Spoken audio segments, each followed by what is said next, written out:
your camera off for now. I don't know. We haven't had this problem since the days of Hillbilly Dial-Up. I think it's on your end because Bachman comes in fine to me. Chopping up. He's trying to tell us voice shit. He's trying to tell us that we sound bad to him, but he's hearing us poorly because there's something wrong with his connection. I know. It's the computer. It's not the internet. It's something going on with the computer. Yes, me and Chris are clear. It's this is like back of your above the garage apartment. Like it's that bad. Well, it's not poorly. It's choppy. It's like. Yeah, you got cut off as you said. It's just choppy, and then nothing else came through. I mean, we can StreamYard will work through a cell phone. I just don't know if you have the right cable adapter to plug your mic into your cell phone. Put me on audio only then. See if that fixes anything. I can't turn off your camera. Only you can do that. On the bottom of the screen, there's a button that says "Stop Cam." There we go. Is it coming better for you now? Okay. Yes. No, you guys aren't like being broken up at all. Yeah, that was weird. So we can try flipping that back on later and see if it helps any. It may just be a video processing problem in your laptop. Can I put a picture there? You should be able to. Something, I don't know. Oh, thanks, hey, V. Have a nice day. Glad you could pop in for a few. Yeah, we didn't figure Tuesday. We didn't figure we'd have a bunch of people hopping in today, being New Year's Eve. Everyone's probably got plans, but we got plans for shenanigans. Means that could be nude this cast. Fuck yeah. Oh no. Look what we did. Oh god. The nude cast. I forgot about it. It's the worst thing ever. Oh yeah, my buddy that does listen to us, he did say you guys are cowards for denying the nude cast right off the bat. I don't want accidents to happen. Glad to be a coward. Glad to be a coward. I do. Yeah, it's not your Twitch channel we're on. Yeah, V, and I haven't got the food. Oh, yes, it is when I hit that button. Here, we'll just leave Willie on screen like that. That way we can play with fire. Perfect. Yeah, I wish it would let you select your own avatar. I'm not sure if it does. I assume it would somewhere in the settings. I haven't delved in deep enough to know. You know what? I want to click on it. There's a virtual background. Yeah, you don't want to run a virtual background if you're having video problems, because that's going to use your processor to do more.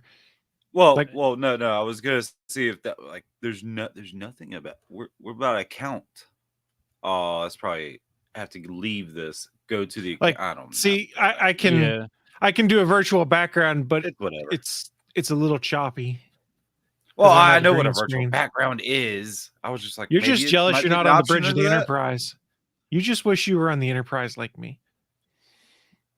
Trying to remember where I had. Well, at least I haven't hit my nuts 3 times while trying to do the Riker leg over the chair thing.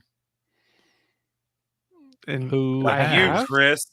Yes, I seen you. You come down a little too early and you cut your nuts in half. Blah. Not literally, figuratively. What? This is shenanigans most high. Those all sound bad. Those all sound very, very bad. He doesn't. He's bad with the follow through with the leg going up and over. He comes down too early and just bloop comes in. I mean, I'm obviously not going to try that with this chair, seeing as the back of the chair is up to the back of my head. Coward. I ain't got no ups to do that. I'd probably fall and break my neck. Oh, I got it. Let's see. If I put or I would, break the glass tabletop as I tried to do it, and all of my computer monitors would drop to the ground and break, and I'd be really SOL. Listen, everything I learned from Deuce Bigelow, Male Gigolo, and you have to be very limber to be a gigolo. Well, it's a good thing I'm not a gigolo. Male gigolo. Or am I? Specify that? Isn't gigolo just specify male just in and of itself by the word? I mean, we can ask the Google machine if you want, but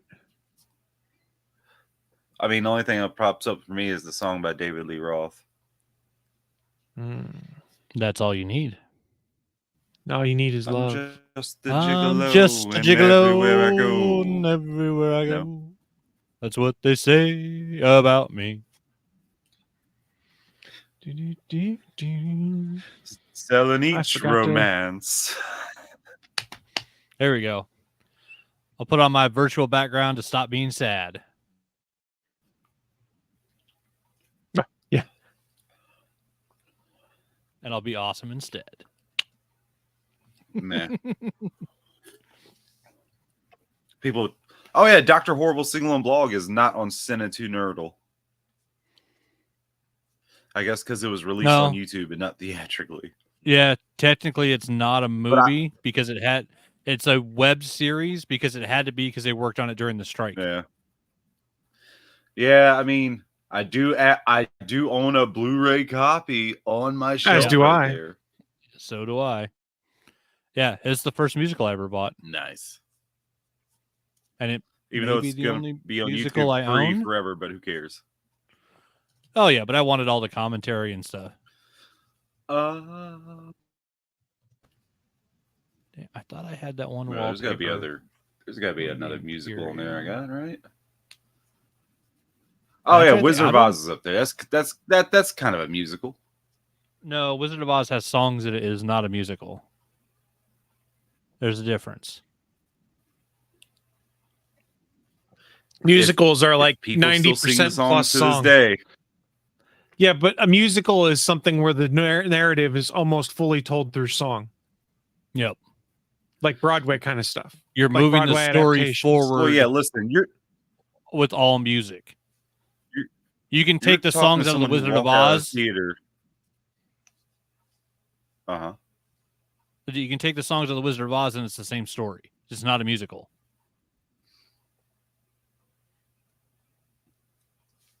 What is this? All right. Oh. I think I've got everything prepped. I just dumped a bunch of notes of stuff I was going to talk about. Holy shit. Oh, yeah, I got no news. Shit. Holy shit. Yeah, we know who that is, too. Yeah. It's the Naki. Did I see right on the Instagrams that you are a Twitch affiliate now? If so, congratulations. Or in the program. We have not made it that far because we suck. Nice. I mean, that is true.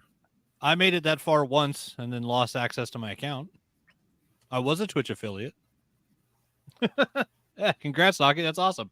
All right. We are. That is one of the nicest emails you get where you're like, hey, you can actually start getting followers and like possibly making money. It's like, fuck yes. Yeah, I did that and then I moved and then I lost access to my fucking Twitch stream. And that's why I'm salty. Well, it was somewhere along the way when they were resetting everything and they did their reauthorize your account. And when I tried to log in from my new computer at a different IP address, it said, oh, you're not the person whose account this is. And then it just went in a fucking circle and locked everything up. So yeah, that's why I'm Salty Sailor on Twitch instead of Bach 2099. I'm surprised there's not a way to recover account, that.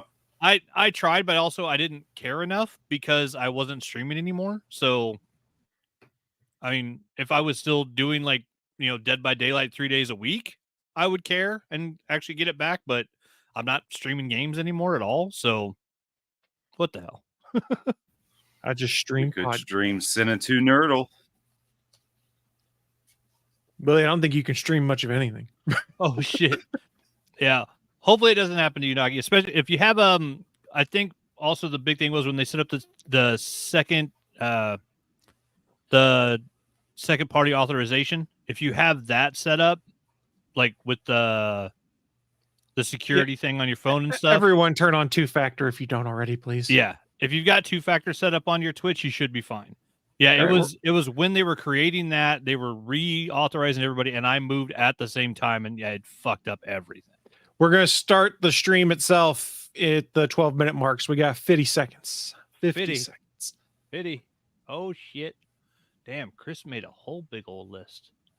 I wrote down like 5 things on my notes. We don't necessarily have to go through all of them. I was just putting things to paper so we'd have discussion points. Yeah, no, that works. And I mean, that covers a couple of mine too. So. Oh, wait, this is the year-end thing? Is that what's going on? Yeah. I thought you guys did it last week. Best, no, best 123. What'd you I guys had do to turn last that week? banner off. Dicked around. We did a normal show and did news. Perfect. We didn't do anything crazy. Get my IMDb. 10-second warning. Oh shit, we're all gonna die. 5.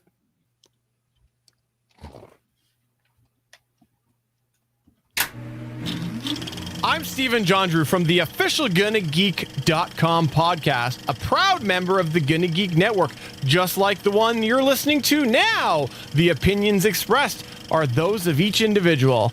Check out other geeky podcasts at GonnaGeekNetwork.com and get ready because geekiness begins in 3, 2, 1.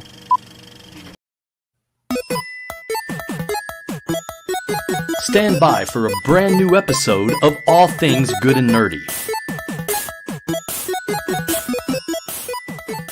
Good morning, everyone, and welcome to episode 545 of the All Things Good and Nerdy podcast. This is recorded live on Sunday, December 31st, 2023. It's almost 2024. Almost 2024. We've almost made it, barring some crazy, terrible set of events where we don't make it to tomorrow. We'll have made it successfully another year on this podcast. So go team. My name is Chris. I am joined, as per usual, with the typical band of misfits. We'll start first with Mr. Willie D. Nelson. Ooh, I come from the ether. For those on the audio podcast, Willie's camera was having issues this week, so he is just an animated avatar on the video feed this week. From the ether. But don't worry, this gentleman is not coming from the ether, Mr. Anthony Bachman. Hello, sycophants, affiliates, and crumpin' boys. Willie's been huffing ether. I mean, maybe. From the ether, I shall See? rise again. From the ether, he shall smite you. I'm high on ether, baby. I think him and his laptop spent the morning huffing, and that's the problem. Is it ether or is it just like the keyboard spray cleaner? Sorry, I misspoke. It's straight up gasoline I'm huffing. He's in a George Miller movie. He's just high on gas. There'll be no smiting today. We'll be nice. We'll be nice. No You smiting. are lucky, Knocky. I don't know how to play Smite. Isn't it a PC only game? You'd be kind of screwed, Willie. No, Yeah. it is not. It is also on consoles. Well, you should get on the consoles and learn, and then you can. I've Go in. tried. Did you watch any tutorials on the YouTube? Being high on ether fumes does not make it easy. Okay, that's fair. enough. The That's headaches fair. are also a pain, let me tell you. I was huffing glue yesterday. I hope Yeah, there's some you get it. context behind that. He gets it. We'll find out at Building- the end of the show. Building miniatures. That's what I had hoped for. Before we get into things, just a heads up. This is going to be a slightly different episode than normal, seeing as we're doing this on New Year's Eve. We're going to try and recap some of the most interesting things we happened here in the past year of 2023. So we're not really going to be doing news of the week. We may not do as much what I'm into because there's a lot of crap that happened in 2023, excuse me. Some of it good, some of it bad, many of it insane. Some of it I probably didn't even think of when I was putting my list together. So we'll have some fun with that. But before we get into the best of 2023, I got to ask, guys, how was your Christmas? Did you have a good time with your families? Did you make out with any stripper rolls of cash this year, Bachman? There were no stripper rolls, but there were plague marines. The death guard has Ooh. arrived. Yeah, How we did that same game where we got the stripper roll last year, but we played with poker chips. So the winner got to choose the prizes, but they did not get to run away with a large wad of cash like normal. And I think it was mainly because my mother-in-law Linda, who sets up and runs all the games for Christmas, she had a heart attack this year, was kind of Oh. busy and didn't Yeah, do like her keep you normal busy. amount of shopping and stuff. She was doing rehab. So yeah, my in-laws have had some health problems this year, so it was very nice that they were both like both in good spirits and in good health at Christmas. So it was really good to see them because my father-in-law lost a bunch of weight. He was on that weird ass weight loss pill that everybody was taking there for a while, and it With made that him like, Ozempic? Yeah. And so it helped with like his diabetes and his weight, but it was also giving him like pain to where like he couldn't use his hands. And then he got to the point where he basically couldn't walk. And so yeah, they finally got him off of that, and now he's feeling much better. So yeah, they both had a health scare this year, and then ended up having a great Christmas. So it was really nice to see them and see them healthy. Because yeah, crazy fucking year for my in-laws. Yeah. So that Ozempic, I've heard in many cases, it's worse than what it's trying to fix for a lot of folks. Some people it works perfectly with issues, but some people seem to just have terrible reactions to it. Not immediately, but later down the road. And then other people are like, it's like a weight loss magic pill for me. And I'm like, but that's what it's designed for. It's not designed to make you lose weight. It's designed to help with diabetes. Well, I mean, the VA still gives out an antidepressant for people quitting smoking because it helps some people quit smoking, and other Fair. people like me, it makes you hear fucking voices in your head that aren't you. You're Randy Orton? Yeah. I was going with the Ryan Reynolds movie Voices. I think it was called Voices, where he's talking to his animals and starts killing people. Yeah, there you go. Yeah, no, when I decided to quit smoking when I was 30, the VA gave me a prescription, a giant jug of whatever the antidepressant was that they give people, and it does. It helps a lot of people quit smoking. A lot of people have quit smoking taking this drug. You build it up in your system, and then it helps you kind of focus, I guess, when you're trying to give up nicotine. And I was one of the people, after about a week and a half, 2 weeks of taking it, I started hearing voices in my head that were not my internal monologue. Yeah, that'd be terrifying. And yeah, I threw that fucking bottle away real quick, and I went cold turkey. I haven't had a cigarette in 15 years. Nice. So coming up on 16 next week. Yeah, it was some pills work great for some people and do weird shit for other people. So I assume if Willie's camera was on right now, he'd be lighting up a cigarette. No, I've already spoken one. He was smoking earlier, yeah. Listen, but I know the health risk involved, and I'm all right with it. It's your personal responsibility to know what you're okay with and what you're not okay with. That's fair. Exactly. That's fair. I guess, Willie, how was your Christmas time? I actually had a gigantic win. I actually got something for my mom that she actually liked for the first time in my life. So you see, my mom's one of those people. If she wants it, she already has it. If she don't got it, I can't afford it. Gotcha. So yeah, but I actually got something for her this year that she likes. Nice. Some people Yeah, well done. And there'll be a tease for what that is later on. Ooh, tease. My Christmas was also pretty good. We did it early with my folks, and we'd already done it with my wife's folks before that. So our Christmas day consisted of playing video games, watching Violent Night, and I don't even remember what we ate chicken and dumplings that my wife made in the crock pot that morning. So we pretty much just lazed around all day, and it was delightful. How did you and the wife like a Violent Night? Look, I knew what I was getting into, so I had fun with it. Let's not delude ourselves that Violent Night is like this cinematic masterpiece. It's just a fun, stupid, everybody dies movie, and I had fun with it. Exactly. Yeah. But for a fun, stupid, everybody dies movie, it's actually kind of touching. I thought that they did a really good job handling the whole like, oh well, fuck these people, I'm just gonna let them die, and then like Santa sees the little kid inside. It's like shit, that's a kid, and it's a kid that believes. And I gotta kill all these motherfuckers. Like I thought it was because I didn't expect there to be anything touching at all. I thought it was just going to be a slaughter fest. The whole script is actually really well written, and the action sequences are fucking fantastic. And who doesn't love a man that's a surgeon with a sledgehammer?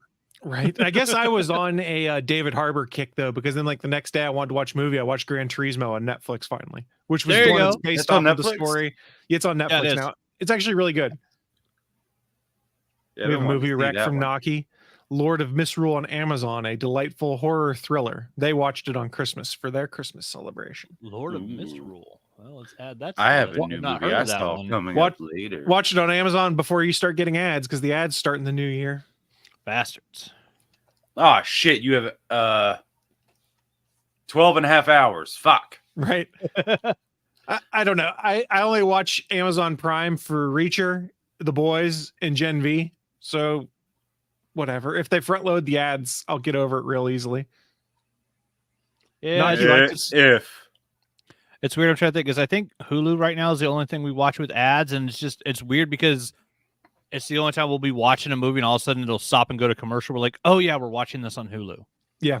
But and it's not like I didn't grow up with fucking commercials in my movies, so I'm used to it. I'm just not currently used to it. They have Amazon's going to become like Hulu because, of course, Bezos needs more money. Fuck you. Right? They made record profits, but they've decided they need to charge more for ads now. Yeah, they want to make ad money on top of everything else. But then again, you spend what $4 billion for the Lord of the Rings rights and make a show that nobody watches. You got to recoup some ducats. There's another show they might be potentially doing that I can't talk about live on the air, but remind me after the show and we can talk about it because ooh. Yeah. All right. yeah, it sounds like it could be very interesting if it's true. Yeah, I don't have enough sourcing to the rumor that I want to talk about it on here until I find out more on it. But yeah, if it's true, whoo boy. Nice. That's how I'm going to put it that way. Yeah, But on that note, I guess we would normally transition to the news of the week. We're not going to do news of the week. We're going to do the recap of the year. I don't know. I didn't come up with a cool segment title for it or Yeah. anything like that. it's just what we've been into instead of what we're into. Year in review. Well, I mean, it's partly that. It's also partly here's some really cool or effed up stuff that happened that we should probably talk about. I mean, if we want to talk about some of the effed up stuff first, let's talk in video games, both the GTA 6 leak and the Insomniac leak, both of which were kind of devastating. And I did admire for some publications that were like, yeah, this Insomniac leak, we're not going to report on this because this isn't As it good should that be. this happened.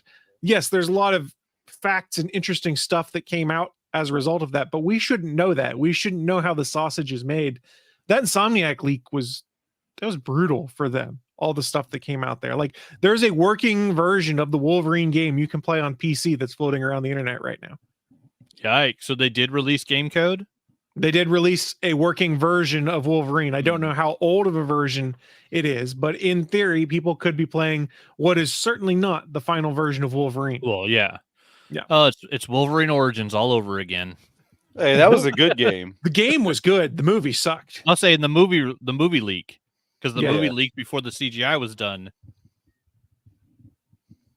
Yeah, And then people were like, isn't it- "Oh, well, this movie sucks. I'm not going to go see it." It's like you watched a bootleg version on the internet where you're seeing CGI elements still in framework that didn't have texture on them. Of course, it looked bad. Is there another example of a bad movie having a pretty damn good video game?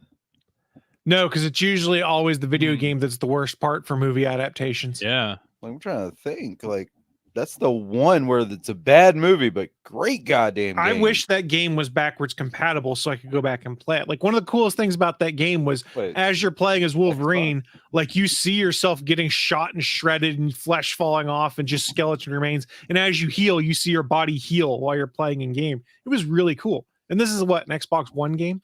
no, 360. Can you not play it on the? That's new right, Xbox. I don't think it was backwards compatible. I'm not 100% How is sure. that not one of them? I don't know. That Because makes no licensing? sense. Yeah. Licensing rights. I mean, that hasn't stopped any of the other backwards capable games. Yeah, it actually has stopped them because certain publishers didn't exist anymore, so Fair they couldn't enough. get the rights to bring it forward. And then also, music is a problem for a lot of these games. Is music was licensed for certain Fair console generations and things like that. So in theory, it's not something that could be relicensed easily in some cases for current generations of stuff. I thought Xbox was all about just taking your old disc and putting in your new systems and having it just go. And you can do that for many games, but not all games. Well, I'm disappointed on one of the best ones there was. They're more about that than Sony is. I will double check and wrong. see whether I was wrong in my assumption on X-Men Origins, the game being backwards compatible here in a sec. I but yeah. hope you are, because that Xbox deserves that great game to be backwards capable. Because Sony won't do it, the cowards. No. Plus, yeah, I still don't believe that GTA 6 exists. It's just GTA 5 Part 2. There's Yeah, only until it GTA 5. releases. There only will ever be GTA 5. It's the only GTA that's ever going to exist, ever. Not Okay, even Red so- Dead 2 can take it over. In regards to the X-Men Origins Wolverine game, you can play it on your old consoles, but as of September, it is not backwards compatible on Xbox consoles. In fact, it was delisted and removed from digital storefronts in 2014 after Activision's licensing deal with Marvel expired. Wait. It was backwards capable, but they No, took it off. was not. Oh, I thought you said It it was- was. It was delisted and removed from digital Yeah. storefronts in 2014. So the only way to play it right now is to find a physical copy and play it on an Xbox One or 360, whichever device. Not it's supposed to Xbox be on. One. It was not on PS. Well, it might have been on PS2. I'm not sure, but it definitely wasn't on Xbox. You know what? I got Google right here. I ain't can't on get- camera. You can't get it on Steam. You can't get it on Xbox or PSN or any of those things right now. The only way to get it is if you buy it as a Physically. disc. So I bet it's probably one of those ones that might cost a bit more. And then we're going to go on a fun diversion here as I pull up the eBay machine. Yeah, what's the eBay cost on it? That's what I was going to look at before we moved on. to the next story. $400 to $500 games. $50, $25, $40, buy it now, $35, $23, no case, $80, buy it now, free shipping, $50, buy it now, $10 shipping. So anywhere between $30 to $80 for That's not bad. X-Men Origins Wolverine All right, I got you here. All right. So on it was Xbox. it was released on PSP, Nintendo DS, PlayStation 2, the Wii, Windows, Xbox 360, and PlayStation 3. No original Xbox. It seems as though it is more expensive for PS3 folks, as I just check on eBay, as the prices seem to be between $50 to $90 as I do a quick skim. So it seems they're cheaper and more available on the Xbox side of the house right now. Hey, all I know is I'm happy because I have a copy for the PS3 of Ultimate Alliance 2 on my shelf. I have a digital copy of it on my Xbox right now because they put it on sale for $5. So do I. And that way I didn't have to fish a disc out. I don't know if I bought it on sale, but I got it that before it delisted it again. Yep. So did I. So if anyone wants to play, oh wait, it's on Xbox for you. Shit. Well, Yeah, if I anyone don't wants to think- play Ultimate Alliance 2 with me online, I'll do it because I think those servers are still up. I think they might be too. So let's go to the next leak. We touched on a little bit the GTA 6 leak. There was a couple, I think, on that one, but the most recent one was GTA 6 was like, hey, we're gonna have a trailer coming out. A dude hacked them and released the trailer like 12, 16 hours early. That guy is in a hospital committed for the rest of his life, basically, afterwards, was the court decision on that. So, and did you guys see like how that worked? Like he'd been brought into custody for some other stuff, and I guess it was a combination of a Fire TV stick, a cell phone, and a keyboard that he used in his locked hotel room. Yeah, in a They put hotel him in room. to Yeah. hack and get the GTA 6 trailer and put it out to the public. Yeah, it was a bit And ridiculous. I can't even read get this the shitty computer to put out a fucking video image, and he gets to hack all of that with okay. yeah, and he can hack what's got to be one of a super secure server system Well, with my a fire understanding, stick, a phone, and a keyboard. my understanding, and perhaps it is incorrect, I might need to go and do some double checking on this, is it wasn't so much he got into their servers, but he got into their Slack and was able Yeah. to get it out of there. He killed them with a pencil. Yeah, a pencil. Something you just wouldn't expect, really. Yeah. God damn it. And it's gone. I mean, I think that is one of the consequential stories of this year is Rockstar got hacked twice, Insomniac got hacked once. And I think we've gotten to the point where people are like, okay, the info is interesting that we're getting out of this, but this isn't cool, folks. And like the Right. industry rallied around Insomniac to an extent. Wait, Yeah. hold on a second. Where was Matthew Lillard and Angelina Jolie at that time? I don't know. The movie. One was creating his own D&D game, and the other one was raising their children.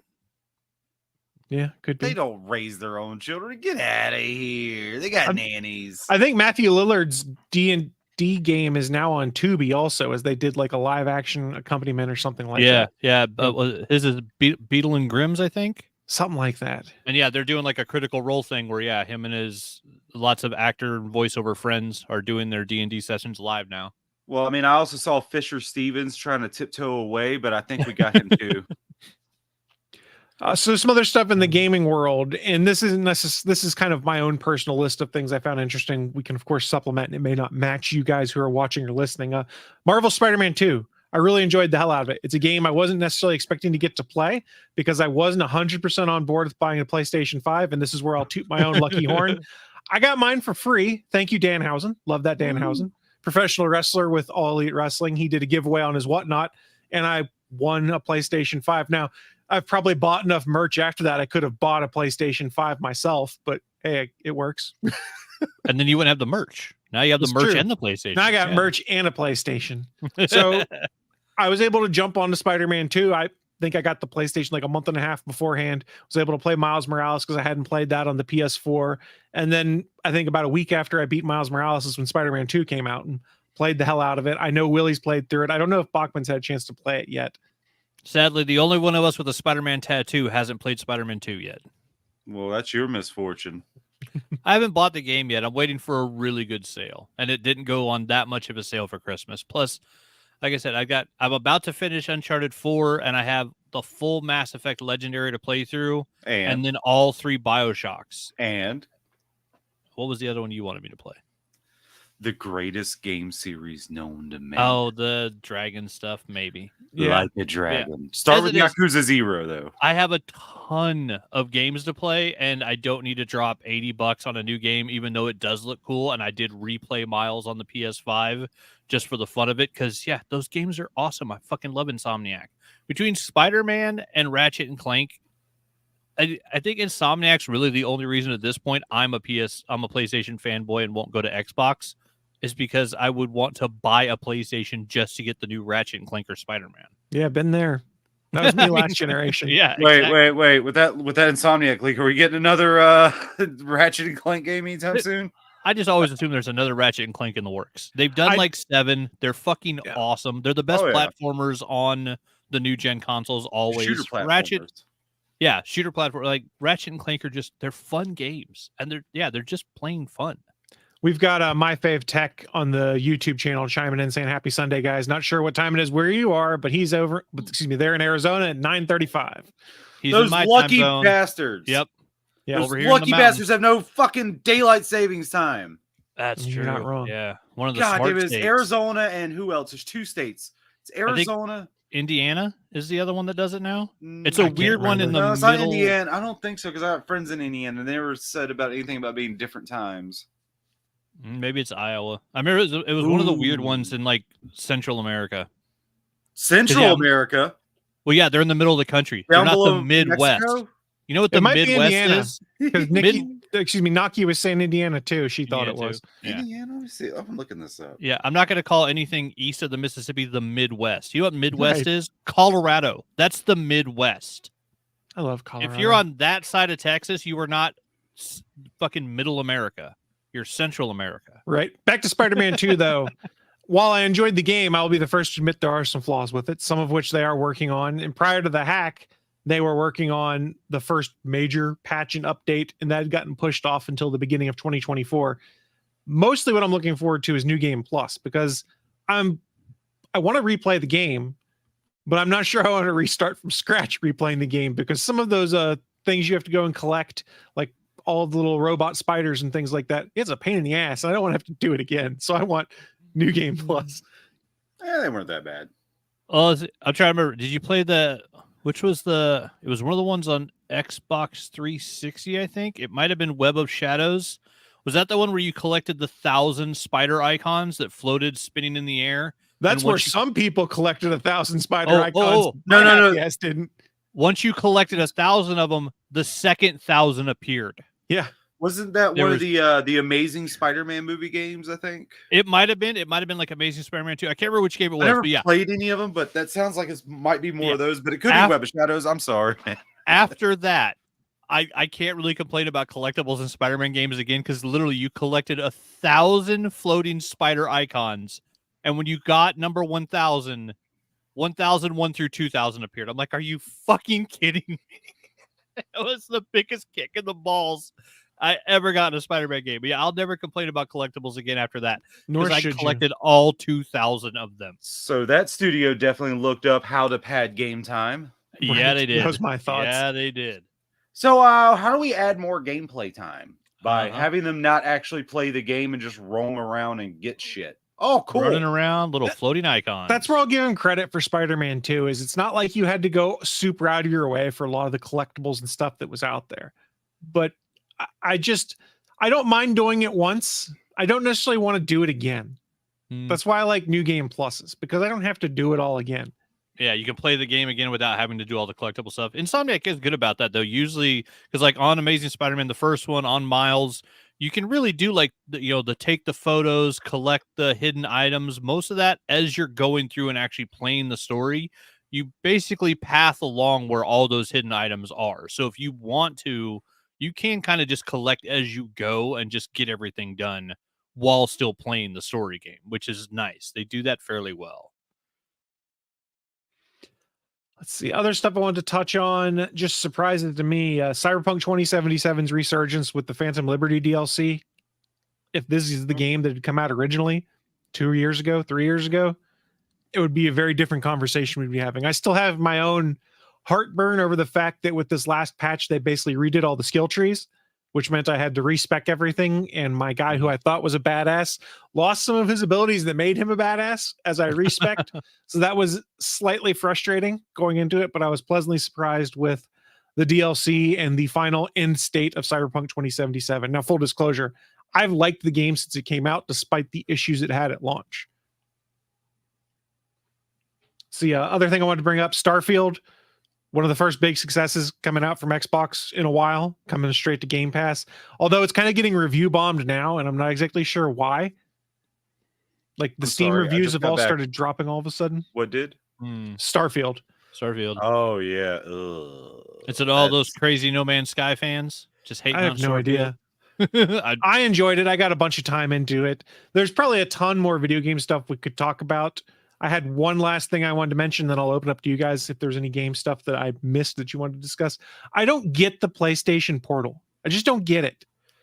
To be fair, me either. For $200, I don't get it when I can just pair a controller to my cell phone and do the exact same thing. Yep. Or a I tablet. don't fucking understand it either. I guess because it has a PS5 controller in the middle of said screen, or but on either side of the screen. I don't know. I mean, it gives you the adaptive triggers, which is the only difference between using like some of the third-party things like those the Backbone or Backblaze clip-ons that you can do. Yeah, Backbone. They don't have the adaptive trigger. This does. But for $200 for something that can literally just only stream PlayStation stuff, and people went out and tested it outside of their local area network trying to come back to their PlayStation, and if their internet connection was not robust enough, they were having issues. And they were even having issues in the same house. And arguably one of the worst things they've done on it is make it so that you can't do anything but play PlayStation on it. Like, why can't you throw apps on there for Netflix or YouTube so that when I can't connect to my PlayStation, I can at least be on Wi-Fi and do something else with it? It makes zero sense to me. I mean, at least with the Vita, like Ulisa was its own game system in and of itself, and you could also stream Netflix and stuff through it as well. Well, I was saying, didn't the Vita have movies that you could buy that were in game cartridges? No, that's Yes. PSP. No, that was PSP. That's Right, my You bad. guys are Okay. getting confused. PlayStation Portable and PlayStation Vita, two separate systems. You're correct. You're talking about the UMD movies. That's what you're talking about. Yeah. I got this shit, man. You don't think I know this shit? Yeah, I didn't buy none of that shit. Part of the problem, the PlayStation Portable stuff, they have the naming problems that like Xbox has. What No does one can remember UMD what stand anything's for? called because none of it makes any sense. Oh, UMD. It's Universal Mini Disc. Universal wasn't it? Media Disc. Yeah. I thought it was mini. I don't remember. Oh, mini media. Who cares? It's the same One of damn them, thing. They're mini and it's media. It's the same Yeah. shit. But yeah. the PlayStation Portal's stupid. I don't get the stupid, just need for it for unnecessary. $200. It seems Oh, yeah. unnecessary. Like if they put some stuff in there so that, I can do other stuff besides just connect to my PlayStation. And I guess one of the other things that's really problematic with it when I was watching some of the reviews is, say you're at Starbucks and you bring your PlayStation Portal with you because you want to play. Starbucks Wi-Fi has a captive portal, meaning you have to acknowledge the rules. There's no way to do that on the PlayStation Portal. So if you're playing on hotel Wi-Fi, Starbucks Wi-Fi, or any of those places that have a captive portal, you can't acknowledge that and then connect to the Wi-Fi to play. Yeah, the thing where you have to go to a URL and then click on the Mhm. accept button. There's no Yeah. way to do that on the portal. There's no way to do that on the portal, which seems like something that Yeah, should that's- be patchable to put in there to allow you to That's do, but Poor design. Should is the key word there. it might Mhm. also be how do I put this best? I think it might be something they don't want to fix because it seems like you need a fairly robust connection for the PlayStation Portal to give you smooth gameplay. And most of these things that have captive portals on them is Wi-Fi that's open up to a lot of folks. So you're splitting bandwidth between, say, 12 to Well, 30 devices if you're in a Starbucks. to defend it a little bit, and it's not even a full defense. Does Japan have those problems though? Like where I they don't have know. to go through it? Like that's the question. I mean, if it's not in Japan, then it makes a lot more sense, you know? This seems to be something that's fairly ubiquitous amongst businesses that offer Yeah, that's free fair. Wi-Fi. So Like I'm not I would- trying to really defend it. I'm just like if something makes sense in Japan, that would at least make sense in a little bit in my head. So Not for that I example, would defend it. I really like the Beat 'em Ups channel. That's a Woodhawker's channel. It's Oh, yeah. predominantly a lot of Nintendo Switch stuff, but he took his portal out and he took it to Starbucks and he was really frustrated by the fact that he couldn't connect to their Wi-Fi. He had to hotspot his iPhone and connect to that. And even on like a 5G connection, his gameplay was stuttery and eventually gave out on one a couple different times with the PlayStation Portal. Why So didn't you so the going to Starbucks was just discontinued. Like, had no purpose because he was just using his phones. exactly. He wanted to take it to Starbucks to do the experience of going on the road. Right. And that's when he realized there's no ability to bypass that captive portal to Oof. connect to it. Yeah, that is another question. I thought I noticed something weird with the PS5. The PS4 has an internet browser. PS5 does not. In fact, it actively makes it so you cannot access a web browser unless for very specific ways of doing so. But even when you do, you can't just go to whatever. You can't click on a URL and type in whatever you want. Okay. It's weird. It's really weird. I don't understand why. Maybe because people are like, that's the way people are jailbreaking. Now, the systems to or be something. fair, there's no browser Could that be. I know of on the Nintendo Switch, though the Xbox does have the Edge browser on it. I think that includes back to the previous generation of Xboxes as well. I'm sorry. It just made me laugh when you talked about the Switch having a browser. It just reminded me of the Wii having Opera on it, and that was like a Right. big thing. But That's I just what it do, reminded me of. I do think the Switch can bypass captive portals, though. I haven't tried it, but I thought that was something they added in there was the ability to do something like that. So there's probably a browser of some kind that's just hidden that we can't get to be able to do that acknowledgement to click in. I mean, I think there's a way to listen. It's possible. Here's how to do it. No, because then you can't even connect to the Wi-Fi engine. No, yeah, I don't even know. Yeah. I don't fucking know. No, I have no idea. Fucking Sony, what the fuck were you thinking? Now, there's a different problem, and I know the Xbox has this. I haven't tried it. The PlayStation is that it only remembers one Wi-Fi network. So that's just an annoyance. Is that say you take your Xbox home, you say you're a college student, you take your Xbox home and you want to connect to your parents' Wi-Fi, you have to log back in again. It doesn't save more than one network on Your there, which is- Xbox? Does it? Oh, no, it does not. Yeah, wow. that's dumb.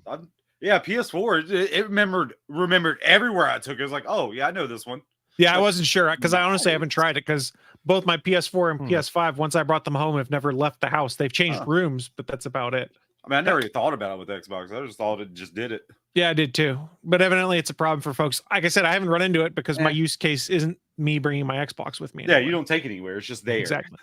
Yeah, it's not really a big problem. Was there something else anyone wanted to talk about in video games, news, games, etc.? I'm sure there's probably other stuff. That's Were just we what I- trying to not touch up on the Insomniac stuff?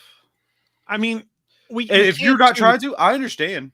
we can't to an extent, but I don't want to like deep dive into all the stuff that came out of the leak because I don't think that The I one think that thing encourages others. I got you. The one thing I did see was nothing about other than the that they have like an exclusive X-Men thing for making X-Men video games for years ahead of time. That's the Yes. one thing I saw it blew my mind. I Yeah. didn't think it was like too bad to say. No, Like, I only oh. had two things for video games, which was I have to give credit to Behavior for coming up with a third-person killer because the way that they integrated Chucky into the game and added the Child's Play, like the perks, the way he works, the ghost of Charles Lee Ray, the skins for Tiff, getting the voices of Brad Dourif and Jennifer Tilly, like it's probably the best killer launch they've had since I've been playing DBD. Like it's it had the longest running where like because usually when a new killer comes out, it's always that killer that you face for like a day or two. With Chucky, it was 3 or 4 days before I faced a killer that wasn't Chucky. And so, like, that was a really popular release. And of the ones that they've done since I've been playing that game, it's probably the best one they've done where the least amount of problems came out of the launch because Behavior is really good at breaking their own game every time they put out a big patch, which is ridiculous. But yeah, it's a super fun killer that was done really well. And like you said, yeah, Chucky's terrifying in the game. Yeah, he's super small. You go into hidey ho mode and you have no terror radius, you have no red stain, and you're running around behind pieces of debris, walls, places like Leary's and stuff where you have these short walls that as a survivor and a killer, normally you're running around and you can see the other person running around them. When you're playing as the good guy, people can't see you because you're just so damn tiny. And so it's a really great killer for like sneaking up and stabbing people. It's fun as hell. And then, yeah, the other one was, it was awesome that, you know, didn't have to pay for anything extra, didn't have to do anything. And all of a sudden, oh, I can play some more God of War Ragnarok because now I have Valhalla. Awesome. I love free DLC is the best thing ever. Yeah. Throw a little add-on on a game that you've already got your money for because so many people bought it and just, hey, give us a little something extra. That's some of my favorite shit ever. It's like Insomniac with the spider suits that they threw onto the first Amazing Spider-Man game after everybody had played it. I just love little stuff like that. And they're probably going to do it for the second Spider-Man game. They already announced 4 like creator like suits. So Nice. I'm not sure if they came out yet or not. Those are the ones that were with it. Those are the ones that You were gotta made get by that kids. game. I think we showed them. I think so, at one point in but I time. think they are going to be adding. I'm assuming they're going to be adding more, like they did. Yeah, I assume. I think that their rush to get New Game Plus in place and then the follow-up hack has kind of delayed a bunch of stuff happening. I think. And if there are no more suits, the game's perfectly fine. It's definitely not game of the year, but it was a fine, fun game. You can't take that away from them. I mean, that's fair. There's a crap load of suits in that game as it is. It took a while to unlock them all as it is. I don't know what others I feel like I would have to have. Like I enjoyed the selection I had in game as I went through it. Well, I want one back from the original game that you had to unlock. Which one? It was like one of the very last ones you unlocked from the original Spider-Man, not from Miles Morales. And that is the boxers one. Oh, yeah, that one was funny. Bring it back, you cowards! Let's see that spider dong whipping through the breeze. No dong, please. Spider dong. Whipping webs left and right. These ain't webs. Well, I got a bookmark for that so that we can put that up on the Instagram. You're welcome. For those that aren't aware, we've been doing a bunch of YouTube shorts and shorts on the Facebook Reels and Instagram of clips from the show. So you might see some of these things come back. Anyone else have any other gaming specific stuff they want to talk about? Going once, twice. Let's give praise to the Ryo Gagotu. I cannot pronounce that. I cannot pronounce the Japanese. The Like a Dragon Studio, because that's what it translates to, for releasing 2 great games this year already. And you have one coming up in less than a month that I've been waiting on. That's fair. We can do that. High praise to that studio. Best game series known to mankind. Play Yakuza 0 and tell me I'm wrong. Fair. Let's move on next. I had some stuff here for movie news, TV being a separate thing that I'd list out there.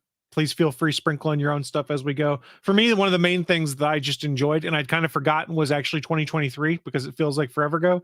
Across the Spider-Verse cleaned up last year. Like came out, went bananas, sold a bunch of Blu-rays and physical and digital copies, and is just really good. And I'm looking forward to seeing where they go with it next.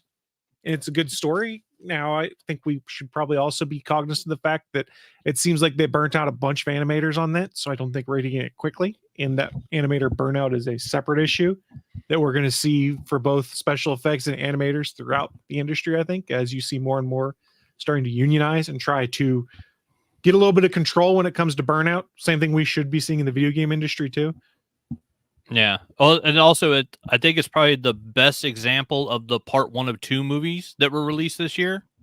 Because if I remember correctly, Dune was this year, and Was it this year? Rebel Moon, Child of Dune Fire was was last. this year. Dune was last year, I think. Was Dune 2022?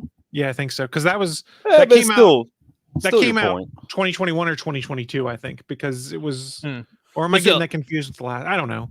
It was the you year release- HBO released everything on Yeah. as it came out. You release a movie that everybody knows is part 1 of 2, and a lot of people get disappointed like that. It's like, well, I'll just wait till the last one.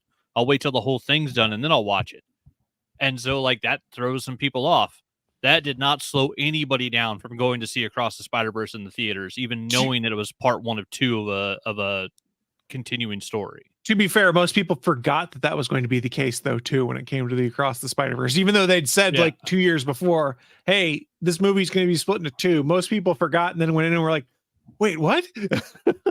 To be fair, I didn't even know it until after I bought it. I was like, oh, it's like, oh, it's a second part. Oh, let me watch it then. Oh, okay. I mean, Yeah. Which, sure. and in all fairness, it's technically part 2 in a trilogy. We know there's going to be 3 of them. Like, it's a Spider-Man movie. There's always 3 of them. Well, did they know they were going to be making 3 of them with that first one? They made it as like a one-off, but possibilities in the future.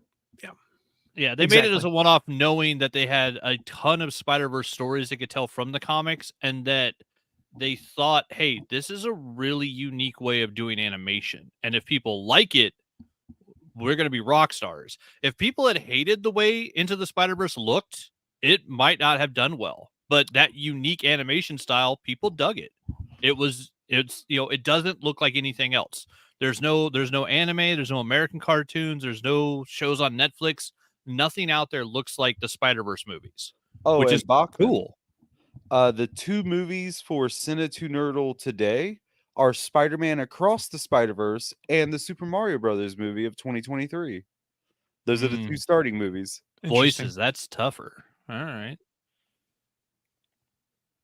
Stepping back a sec, just because we progress quickly, we should bring it out. My fave tech. It's that I'm an old timer. I have a PS5 and played old TMNT Turtles in Time. That game is great, by the way. Yeah, so but also really hard, from what I recall.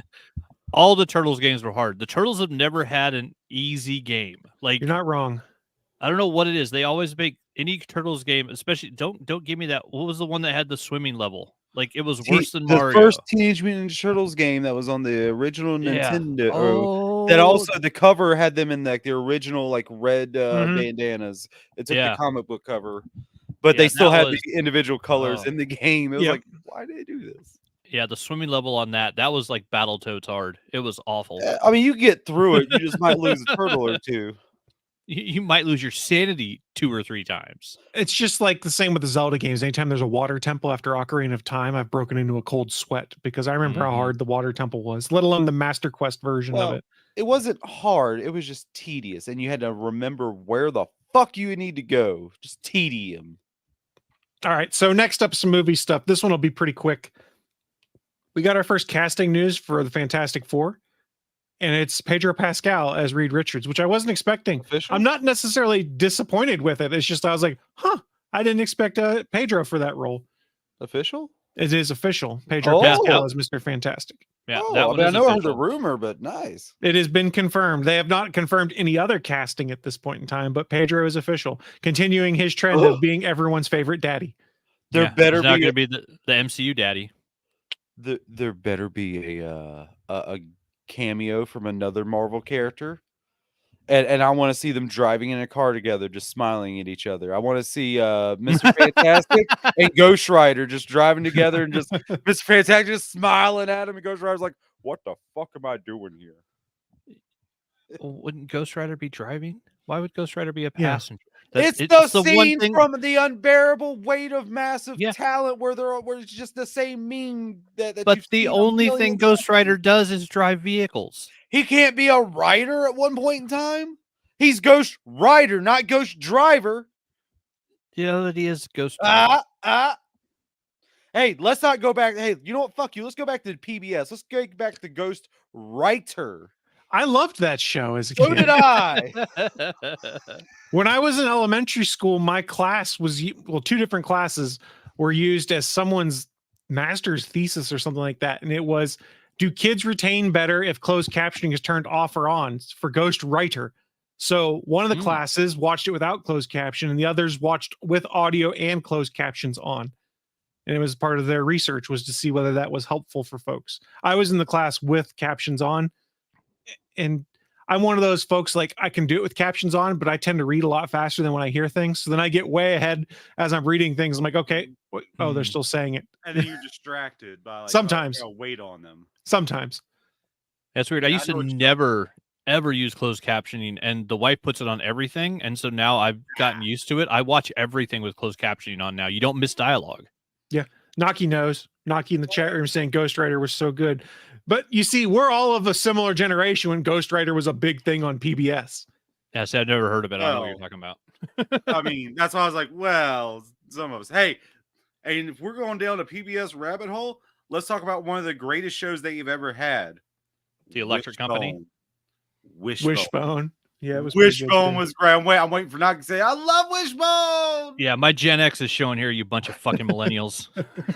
hey, you learn about classic literature through Wishbone or nothing. He's not wrong. He's not wrong. All right, continuing in the movie category, I'm going to touch on it, and I'm just going to make the comment, and then I'm not going to say anything more. The Marvels came out, and Aquaman 2 came out, and their box offices were comparable, and one took a lot more shit than the other, and I find that rather annoying. Wait, Aquaman 2 came out? Yes. What the fuck did that happen? Last weekend. Last week, and yeah, nobody noticed. That's how great Aquaman nobody noticed in particular, and its box office and reviews were comparable, if not worse, to what came out with the Marvels, and is not getting savaged by every movie critic, Twitter personality, or things out there. And I go, I wonder why. And I'm just going to leave it at that. I find it very frustrating because the Marvels isn't a bad movie. It's just not a great movie. No, the problem is that everybody loves Jason Momoa, and there's a certain section of the internet whose only job it is to cry anytime Brie Larson does something because she's awesome, and it makes them feel like they have tiny dicks. God forbid she be a woman with an opinion. Well, how dare or she? a movie that stars 3 women with opinions who are awesome. I do want to see it, but I don't expect it to be that good because I saw Miss Marvel, the show, and the best part about it was the coming of age mother-daughter, like immigrant family dynamic. That story was a good story. The Marvel shit got in the way of that good story. Well, Ms. Marvel's family is very heavily featured in the movie still too. But it's also the Marvel bullshit. No offense to not bullshit like it's bad. It is a great show. The Marvel stuff that they have to do to continue the Marvel stories. I'm not saying it's a bunch of bullshit. I'm just saying the Marvel stuff that they have to do got in the way. And I will say this: the Marvel's mid/post credits, because there's only one scene, sets up some very interesting stuff going forward. And I can't wait until you guys see it so that we can talk about it. Because I was like, God damn, this is pretty cool. It's sad. I still haven't seen that. I don't have a problem with any of the actresses or anything. Yeah. That's because you're a rational human being. Mm-hmm. Oh yeah. I just thought the Marvel stuff in that Miss Marvel show was just kind of like, come on, I just want to see that family die. I want to see her like part go of the problem, and grow the show up. was just awesome. The show was just fantastic. Like that show took the heart of the comics and they put it into a live action show. Other than changing her powers, like they really ran with what the story was in the comics and did a really good version of it. Like that making her was awesome. Yeah, making her the first mutant in the MCU. Did they actually say that in the show? Yeah, and they retconned it into the comics. Yeah, she ended up Miss Marvel now joined the X-Men. That's right, they did. That's after they killed her. I had and she stayed dead for 2 weeks. She didn't even die in her own. Hold on, and she didn't even die in her own book, which really pissed me off. Yeah, she died in Amazing Spider-Man to save MJ. To be a prop, basically. Like, someone's got to die. We'll just kill her. And not even in her own book that she dies. God damn it. The writers just want to kill off Mary Jane. Let them do it. Holy shit, they've been trying for years. They don't want to kill her off. They turned her into her own superhero and basically broke up Peter and Mary Jane yet again because God forbid they have a healthy, successful relationship that, they had for 20 plus years that they decided to undo by selling their marriage to the devil 10 years ago. One More Day is a travesty and continues to be. And the fact that Marvel won't let Spider-Man grow up in the comics is just terrible. Yeah, I mean, the Parker luck always leads to a reset. the best version of that you can see is probably in the Spider-Girl comics. How's that? Yeah. Or the Rolling up Peter Insomniac Parker, Spider-Man If games. Mary Jane's still there and they have a daughter and actually being a family. Yeah, boom. That's probably That- the best you'll ever get. That's why I'm super interested in reading the new Ultimate Spider-Man book, where it's a Spider-Man who's like in his mid-30s when he gets his powers, that is married to Mary Jane Yeah. and has 2 kids. I'm Yeah, intrigued to see where they go with it. The new Ultimate Spider-Man it's another really cool concept. The Ultimate Spider-Man, that concept in and of itself has been the best thing to come out of the word ultimate being added by Marvel. It gave us Ultimate Peter Parker, which then led us to having Miles Morales. All of that exists because someone was like, oh, what if Peter Parker was 16 now in the year 2000? How would that work? And the first thing he did was tell her, Mary Jane, I got powers. No, it also turns out he swaps bodies with a Wolverine. 100-something-year-old man who tries to hit on his girlfriend who's under 18 Yeah. at the time. Yes. But his mind is not under 18, but his body is currently. Yeah. So that brings up the whole moral dilemma? Is that wrong? And they made it that made it into the Ultimate Spider-Man cartoon as well. The It body is. swap with Wolverine, which was good. And yes, the answer is Yeah. it is very wrong. It's very wrong. Sorry, I took my tangent there in regards to the Spider-Man comics. I'm fed up with the current state of Spider-Man in the comics because God forbid we let the character evolve into anything anymore. He's always got to be failing at everything, can't do anything right. Like, it's not what Stan Lee did with the character. He always had things go wrong, but the character continued to grow. They always reset Peter Parker back to the status quo whenever a new creative team takes over, which you don't need to do. He always uses genius to come up with ways to fight the bad guys. Like, oh, I need a little bit of this thing I can create and let me fight them. But people relate so much more to a single Spider-Man in his early 20s. No, they don't. They don't. They did it before with him being an adult who was semi-competent at things he did in a successful relationship, dealing with how do I do this and be Spider-Man. I just don't understand. Well, my point is, at this point in time, does he really deserve to be with Mary Jane? My answer is no. They've been on and off again for how long? Let it just fucking end. Let it just end and be done. Find a new person. Stop this wishy-washy, yes, no bullshit. Nick Spencer heard you say that, and he just had a relationship with Black Cat again for a while. Yeah, but that wasn't Spencer reunited Mary Jane and Peter Parker. It was the current writers' staff that broke them up. Right after they reunited them, they did their time leap forward 6 months with, oh my God, what did Peter do? Where everyone hated Peter Parker all of a sudden for something he did. It's trash. It's trash. It's just straight trash. When they explain, the setup of that story was cool. It was a cool setup. Parker did something so bad, everybody hates him. It's like, okay, I'm interested. Like, that's an interesting story. Wait, and then when they go back and tell Spider-Man. both. But they knew he was Peter, so. Oh, okay. I didn't know. Okay, gotcha. And then when, 6 months later in the comics, when you read what he did, it's like all of this could have been solved by Peter explaining something in 10 seconds to every person he dealt with. It makes no sense that that's how he would have reacted. It was just poorly written. The current incarnation of Spider-Man is just trash. It's bad. The Insomniac Spider-Man is a much better version of Spider-Man right now. Don't say that. I have 400 issues of Amazing Spider-Man behind me, and that's still one of the 2 books I get every month. I'm sorry. I'm down to 2 books. I'm sorry. Down to my pull list is 2 books now. It's gotten very, very small. I had one last thing in the movie stuff that I wanted to discuss, and then, of course, floor is open for anyone else. I haven't seen the movie yet, but the phenomenon that was Barbie and how everyone was excited for it and how it got turned into the Barbenheimer kind of thing where people were doing the double feature, I thought that was incredibly fascinating. And the fact that people were so excited about it and really enjoyed it made me go, okay, I'm going to check this movie out at some point in time. Now, me checking it out is whenever it hits a streaming service I have at this point in time, because I have enough other shit I need to watch. It's on rental on Amazon now. It just showed up, I think, yesterday. Okay. So it's on the front page of Amazon Prime, but it's for rent. It's not part of Prime. Yeah. Careful, you rent it, you might have commercials. No, if you rent it, you won't have I know, that, I'm kidding. I'm teasing.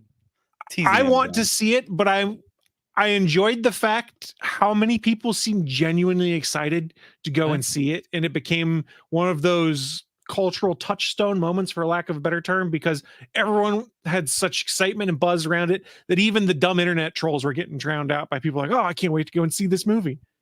Yeah, the wife and the stepdaughter went and saw it and both enjoyed the hell out of it. And I've been making, Barbie jokes about Ken and stuff ever since. And yeah, they loved it. I'll see it eventually.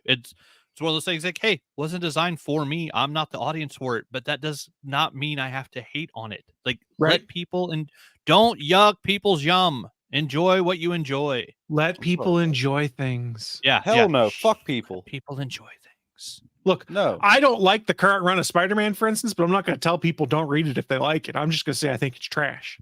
That's fair.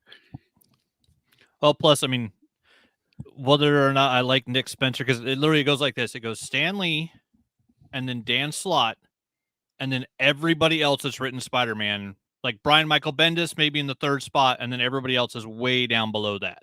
None of This those is guys why are the Man current of right. Steel is a great Superman movie. None of those guys are the current writers on Spider-Man, but at least when Nick Spencer started, I had Ryan Otley doing the artwork, so it's worth owning those issues alone just for Fair. the pretty pictures. It's fair. I mean, I've got one of the pages over here on the wall. Like, Yeah. like they're damn pretty, damn It's fucking true. pretty. You guys got anything else you want to talk about on the movie side of the house? I know I didn't touch on everything. I'm sure there's other stuff out there. I do, just because I actually, following Mike Flanagan's example, I finally joined Letterboxd this year, and so you can journal every movie that you watch. So now I watch a film, I put it in Flickchart, and I, put it in my list of my 2,400 films I've seen, and then I add it to the journal on Letterboxd, which is cool. So basically, since July, I've been updating, I think, every film I've seen. So, I mean, there was a couple of really good ones this year. We got Extraction 2, Liam Hemsworth, or Chris Hemsworth coming back on his Mercenary guy on Netflix, the Russo brothers action films, where they did a super long, what appears to be a one-shot that's like 30 minutes long in an action sequence. Just another great, like, action-oriented, feels like an 80s action film. Like Extraction and Extraction 2 are just fun movies. We got Evil Dead Rise this year, which was a fantastic update to the Evil Dead series. We got to take, the wife to the theater. We saw Indiana Jones and the Dial of Destiny. Seeing Harrison Ford, old man Indiana Jones on the theater screen again was kind of awesome, especially after that fourth movie that doesn't exist. Then we got the end. We got the end of one of the greatest trilogies ever. We got Guardians of the Galaxy 3 this year, where we got to see basically the origin story of Rocket, and James Gunn tried to make everybody in the world fucking cry because he's an awesome filmmaker and sometimes just mean. And then, Across the Spider-Verse. One of the independent small films I saw this year that I want to mention was Glorious. Read about it in Fangoria and then ended up catching on Shudder when I got Shudder for October and November. If you haven't seen it, it's Ryan Quantain from True Blood. He was the brother. Been in a bunch of different films and stuff. If you saw him, you'd recognize him. But it's him running into a Cthulhu monster in a glory hole in a bathroom at a truck stop. Oh yeah. And the voice, it's called Glorious. And the voice of the Cthulhu monster is J.K. Simmons. It's one of the weirdest setups for a movie ever, and possibly one of the funnest things I've ever watched. It's weird, it's gross, but it was just fun as hell. And then Haunting in Venice was just okay. Violent Night came out this year, which I love that. And then It's a Wonderful Knife. If you haven't seen It's a Wonderful Knife, it's over on Shudder. Justin Long does the scariest acting of his career. He is a terrifying, bleached white fake teeth, super tan, blue contact lens mayor of a town. And it's like a time travel, It's a Wonderful Life slasher. So it's like Happy Death Day meets A Wonderful Life. And it's called It's a Wonderful Life. And it's a great movie. It's really well done. And Justin Long is actually terrifying in it. It may be the favorite acting job I've ever seen him do as an actor who I've loved like his whole career. And then, also Chris mentioned earlier Gran Turismo, which was really good. But sadly, I was disappointed by Candy Cane Lane, the new Eddie Murphy on Amazon. That was kind of funny, but just eh. And then, the movies I've caught in the last week, I watched Rebel Moon, Part 1, A Child of Fire, the Zack Snyder, I'm going to do quote unquote adult Star Wars. And I'll just say the problem with that movie is it wants to tell you how cool it is. So the end of Rogue One is Darth Vader coming down the hallway, murdering everybody, and it's just fucking cool. There's a rule in the Star Wars universe that they've all passed down from George Lucas and on. If something doesn't make sense, but it's cool, you go with it. It doesn't matter if it doesn't kind of make sense as long as it's cool. Because Star Wars has a lot of stuff that's just cool. Doesn't make sense, but it's cool. Everything in Rebel Moon is instead of Darth Vader coming down the hallway, it's a guy with a giant machine gun yelling at you how cool he is as he shoots everybody. That's the problem with Rebel Moon. There's a lot of really cool ideas in there, but it's telling you you're going to like it and it's the coolest thing you've seen this year. It's not letting you try to discover that on your own. And then they put it on Amazon Prime, so I did watch The Flash because I refused to pay for it. I'll just say, I feel sorry for Andrew Machete having his name on that. I can't believe that movie was released with the way the CGI looks. Like it's not ready yet to go into theaters. Like I think the worst part about that movie is trying to make Ezra Miller look like a sympathetic person. Yeah, when even he hates himself in that movie. Like that's the one thing that made sense. Even he found himself annoying. It's like, all the Mike. I love Michael Keaton. I was 12 years old in 1989. 12 is the year that it like sets your personality that you're going to have for the rest of your life. And you went I was 12 years old when I went and saw Batman in the theater in 1989. Michael Keaton is one of the greatest things ever in cinema, as far as I'm concerned. Always will be. Seeing him back in the bat suit should have been enough to make up for the rest of that movie, and it wasn't. And that's how bad The Flash is. Of all the films that I've rated on Letterboxd, it's the only one so far that I've given half a star. I didn't even get 1 star out of 5. I got half a star. It's trash. Yeah, go see It's a Wonderful Knife. That's way better. Go get Shudder. Go see It's a Wonderful Knife. Justin Long is amazing. I want to end on a high note, not a low note. That's fair. Willie, do you have anything else you want to talk about in the movie side of the house? Nah, I think I'm good. Okay. We're sitting pretty here, man. I mean, unless you want to talk about the game I've found out that's all about movies that me and Bachman have challenged each other to. That might be a what I'm into discussion there. That's what I felt like. So I'll leave it to you, but it is very movie related. But yeah, it's a good call. Good call. Good call. All right. Next topic. Oh, go ahead. One more thing to hit on. I haven't seen it yet, but it was mentioned in a lot of the podcasts I lost. For those that watched the Grindhouse movies back in the day, there were trailers before those movies for fake movies that didn't exist. Except for this year, Eli Roth released Thanksgiving, and it did really well in the theaters. There's a horror movie for the month of November. Thanksgiving finally has its own slasher. I've seen good stuff about it. I've heard great reviews. I sadly haven't seen it yet, but it looks really good. And that I think it's also available for rent on Amazon Prime now. So those are all those movies are hitting the Voodoos, the Amazon Prime, the rental services, the Google Play. Yeah, there's a bunch of good stuff out there to rent. I hope that Thanksgiving movie did not have the thing from the fake trailer back on Grindhouse, and that was the trampoline scene. I hope it does not have that in it.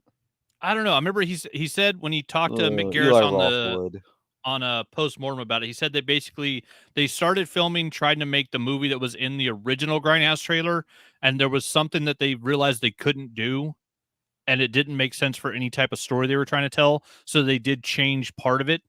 And so it's not the original trailer on the Grindhouse films doesn't perfectly match up with the Thanksgiving movie that we got in the theaters now.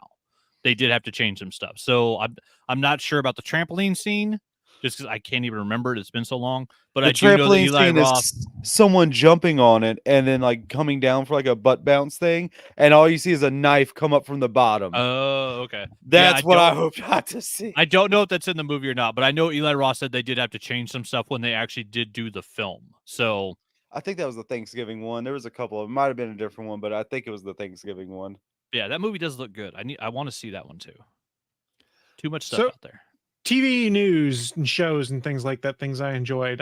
What We Do in the Shadows, another awesome season with Gizmo wanting to become a vampire and that kind of getting undone. But I'm also bummed that they also announced that this upcoming season is the final season of What We Do in the Shadows. So we only have 1 season left, but it's one of my favorite quirky, entertaining, just crazy things on TV still.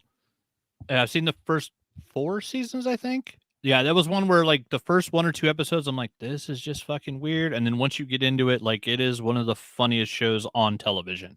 It's the writing is insanely good on that show. Laszlo is one of my favorite TV characters. I was about to say, wasn't the 3rd episode when he was like, "This is the garden full of my favorite vulvas"? I think it was around then. I think Yeah, it's one the of third episode. I'm yeah. not 100% sure, but I have only watched like the first handful. So I think it was Yeah. that one got me where I was like, all right, this one's the best. It's modeled after my mother's. My mother. That like, was what also the the same fuck? episode where they fight the werewolves where they Werewolves, have the yep. duel, and it's like, choose your weapon. He's like, I choose squeaky Same- toy, and throws That it was off the roof. same episode because Yeah. they were Yep. pissing Yep. in They were his, pissing in the vulvas, as he put it. Yeah, on his topiary. You're getting urine all over my vulvas. I is a love that great show. I'm sad, but I get why it might be ending because hey, that'll be what 6 seasons of it. Yeah, Okay. and going out, if they go out with 6 seasons and they go out on a high note and they're not making trash filler episodes, good for them. I don't think they've ever made a trash filler Yeah. episode with Say, that program. American television needs to start taking more cues from British TV. You can do a 4-episode season if they're 4 fantastic fucking episodes. We don't hour need and a half 23 episodes of a show if 18 of them are just filler trash. Like, give us 8 great episodes of a show and move on. Yeah, look at That's One fair. Piece, the live action. They got rid of all that fucking filler bullshit. So another thing I'm excited about is that we got a season 2 of Twisted Metal confirmed. I haven't finished all of season 1 right now. And the AEW World Champion 1 Samoa Joe is featured heavily in Twisted Metal season 1 and season 2. Yes, he is the new champion as of last night. He's the champion and he's the sweet tooth. And he's Still the want sweet to tooth. see it. It's just it doesn't look like Twisted Metal. It looks like a great show. It's just why is it called Twisted Metal? That's my question. Because it's based off of that content. Is it? Is there a car battling tournament? Willie, you need to watch and find out. I do. It's I on really Par- do. It it's seems on- like it's just. It seems It's on like the it's just, Peacock. It seems like it's just Cannonball Run. That's all it seems like it is. Other stuff in the TV side of the house. While I haven't watched most of it yet, Gen V and the success of the Boys spinoff has me really excited to see what else they keep building in that world, because the Boys is a series that I think gets better with each season. I think they've done almost perfect casting with everyone involved, and what I've seen of Gen V I really enjoyed. I like how they're expanding that world, and I'm just super intrigued to see where they go next with it. Oh, so you haven't finished Gen V yet? I haven't finished it yet. No. Yeah, it is. I mean, well, because they also did was it Diabolical Daycare? Yes. The Boys animated spinoff, which, yeah, what they've spun off on basically all the stuff that Aaron Kripke's involved with Amazon, working on the Boys IP and everything attached to it. It's all great. It's all, they took some of the most gross, over the top comic book storytelling ever and translated some of it directly to screen.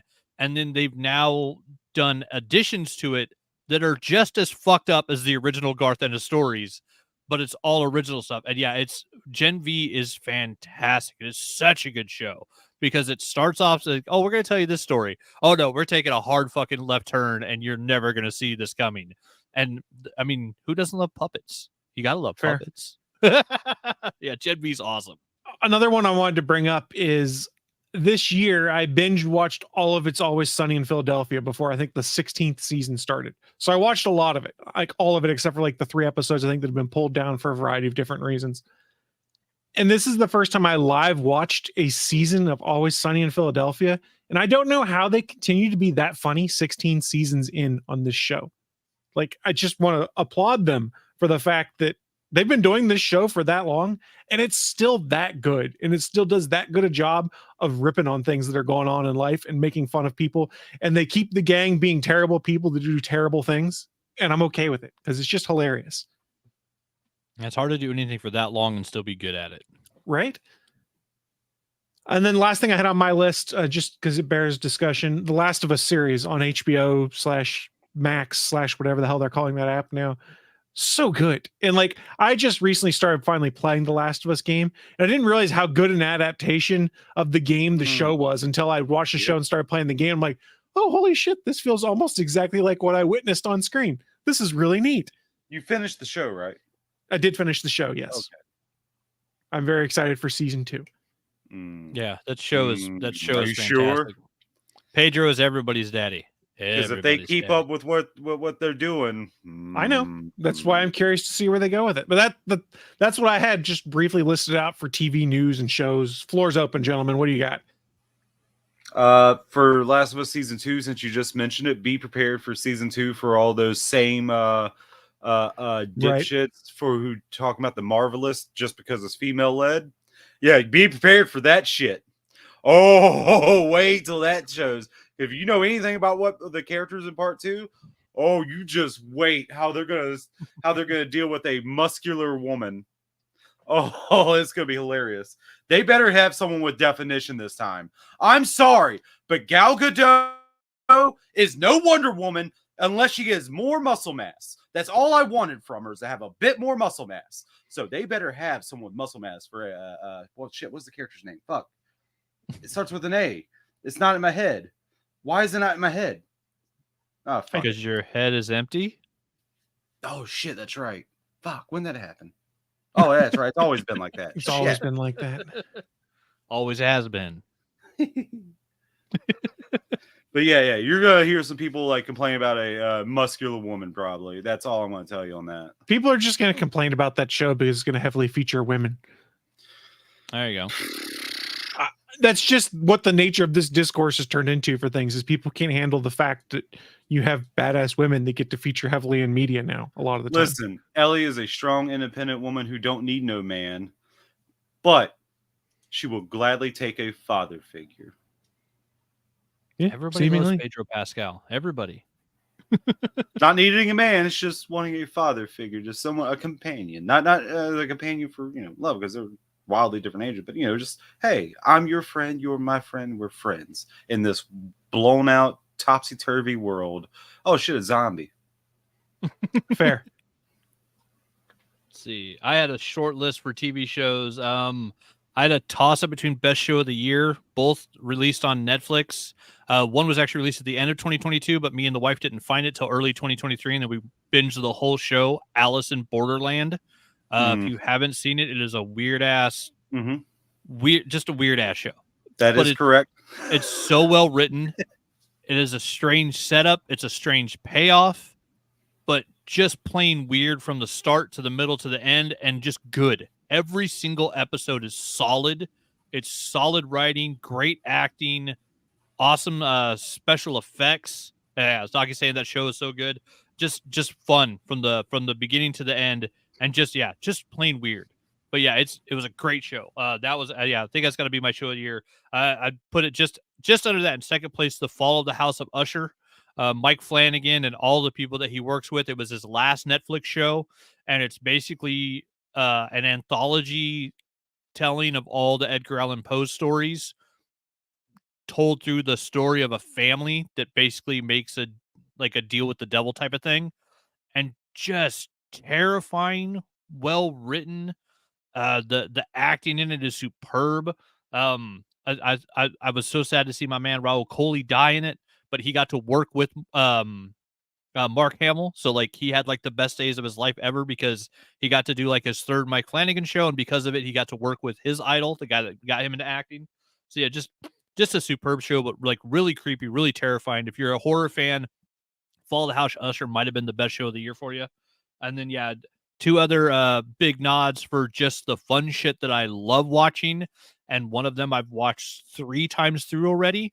Amazon gave me part 2 or season 2 of 2 of my favorite shows. So we got the first 4 episodes of Invincible season 2, where you see the fallout from the end of season 1, where Mark's dad, turns on Earth and then beats him up and runs away. And you get to see the fallout from that and the story going forward, which, having, read Invincible multiple times over, I just love it. I've seen they've released 4 episodes. We have 4 more coming at the start of next year.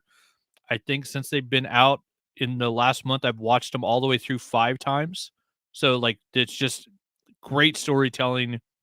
Invincible's the best comic book story ever. It is literally the best comic book. It's the best superhero story that's ever been told. Robert Kirkman just kicks ass. The guy knows how to take every cliche that we all grew up with in comics and turn them just enough to make every single thing interesting. And there's no wasted characters. There's no wasted dialogue. Everything in Invincible is there for a reason. And like the most Invincible thing ever, it does have an end. There's an end coming. Every other comic book out there in the world, it's all second act. You get an origin and you get a second act that runs forever, because DC is never going to let Batman end. Marvel's never going to let Spider-Man end. those stories will continue as long as they own the characters. Invincible has an end. It is literally 144 issues of a comic that breaks up into 12 lovely hardcovers, which I'm about to start reading again for the new year. And yeah, it's a fantastic show. And then the other one is the best version of Batman we've ever seen, which is Reacher. Yeah. You can be Batman without the costume. You don't need the special effects. You don't need a car. You just need Alan Richardson running around beating the shit out of people. There's a lot of buzz around Alan Richardson as potentially a Batman / Bruce Wayne candidate now, based off of number one, how he's performed in Reacher, and number two, the dude's a fucking brick house. Yeah, well, and he was Hawk. He's already done the superhero. Well, he was Aquaman in Smallville. Then he was Hawk in Titans. You forgot Thad Castle, though. Oh, yeah, but I'm Who? saying that's not DC comic stuff. I'm saying he did Aquaman in Smallville. He was the original version that they had in that show. And then he was Hawk on Titans. Yeah, he just might move himself up the chain and graduate up to Batman. And yeah, put him in a suit. I'd believe it. They had a sequence in the new episode where he catches a guy's fist and then headbutts the elbow to break the guy's arm. And when you see Alan Richardson do it, you believe it. Like, it makes sense. Like, he's terrifyingly huge as a human being. And like, he's been on the Inside of You podcast with Michael Rosenbaum multiple times. He's just a great guy. He went through some serious shit and some mental health problems, and he's dealt with that stuff. And like, he's got a wife and kids and everything. And he's a great dude that's really open about what he's gone through and like what he did. Like, he destroyed his body making the first season of Reacher. This is a guy that was working like 20 hours a day, and like, his body started breaking down because he was not getting any rest filming this show. Very few actors, I think, work as hard as this guy does. And it sucks, but the good part of it is it shows. Reacher is amazing, and he's amazing in that show as that character, and it's just damn entertaining, violent television. Yeah, you're not wrong. Yeah, Reacher season 2 is great. Season 1 was great. Season 2, even better. Yeah, I'm loving it so far. I think I have one new episode I haven't watched yet. I think I've seen the first 4 of the new season. I think 5's out now, so I got one more episode. I maybe watch that today. Willie, what you got for us? Anything you want to add? I want a question answered. Okay. Hey, Bachman, Mm-hmm. how many seasons do you think it would take them to complete the story of Invincible? It depends. Yeah. Like, for how far they've gone so far in the first and a half seasons, how much do you think they would need to go further? I think depending on, like, because you can do a more condensed storytelling version, because they've had to alter some things, like to set it up for, reveals in comic books are page to page, where reveals in a TV show, you want, like, that fight with his dad had to be the end of the last episode of season 1. So if you do the most condensed storytelling possible and take out some of the side characters, I think you could finish Invincible in 5 seasons. It would be really condensed, though, and you would lose a lot. You'd have to get rid of, like, the flashback. There's a one point in the story where Mark goes back in time and resets his whole timeline. It's like a reset issue number 1. It's kind of a get joke. rid of that in the show. If you get rid of that, you get rid of a couple other side quests. Some little story. I think you could condense it into 5 seasons, maybe, or maybe 5 seasons in like an animated film for the last war. I think solid storytelling and including everything that Kirkman wants to do, I think we're looking at 8 seasons. I think to get everything in there, you need 7 to 8 seasons, especially if you're only doing 8 episodes a season. I think if Amazon gives them 8 seasons, we might have the greatest cartoon ever made. So I'm going to keep this vague, because if you read the comics, if you know, you know. But if you don't, you probably shouldn't get it from what.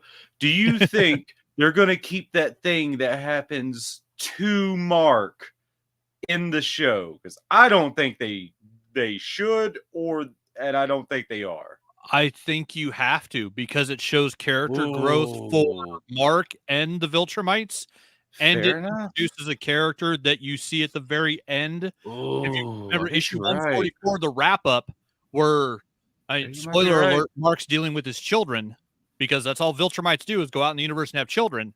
There's a big part of that wrap up in 144 that deals with a specific character from that incident. Well, I that's think you need it. I think you need it because it's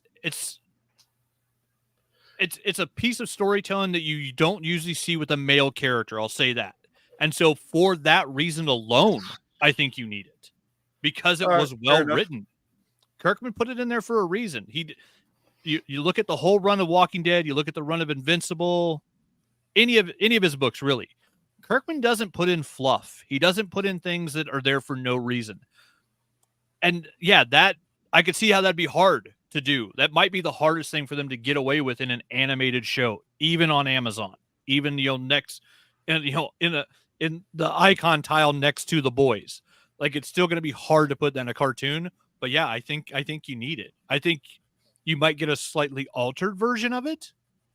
But I mean, they didn't really go into graphic detail. Yeah, exactly. But either way. So yeah, if they do it like that, yeah, I can understand that. I think you might get a slightly altered version, but I think it does have to be there for storytelling and showing you how the Viltrumites change. All right. Let's see this so we don't give away too many spoilers. If you haven't read the comics, that's on you, man. That's the first thing I went and fucking did. I don't know what you're doing with your life, Chris. And they're re-releasing them now. I've read the comics, Willie. Oh, then never mind. I'm the jackass here. How Chris has the Invincible compendiums like I do on Comixology, and they're re-releasing them now.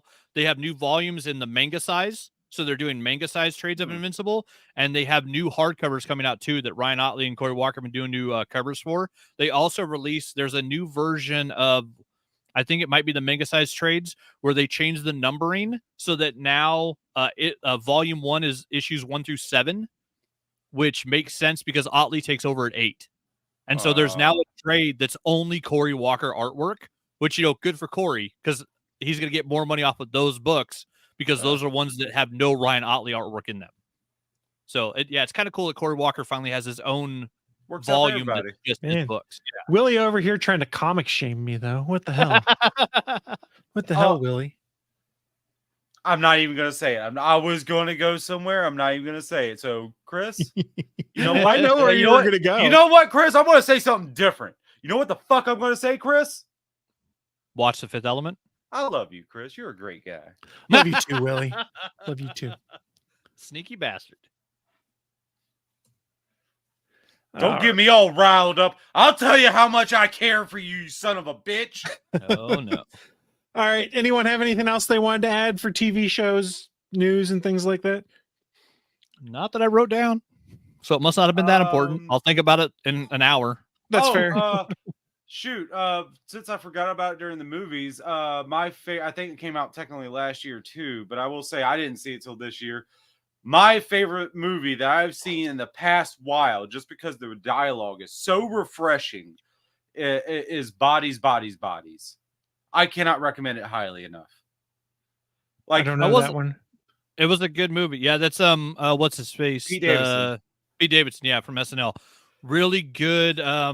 It's a horror movie.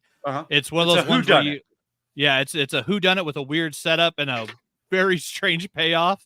But yeah, really, really interesting. Yeah, and good dialogue.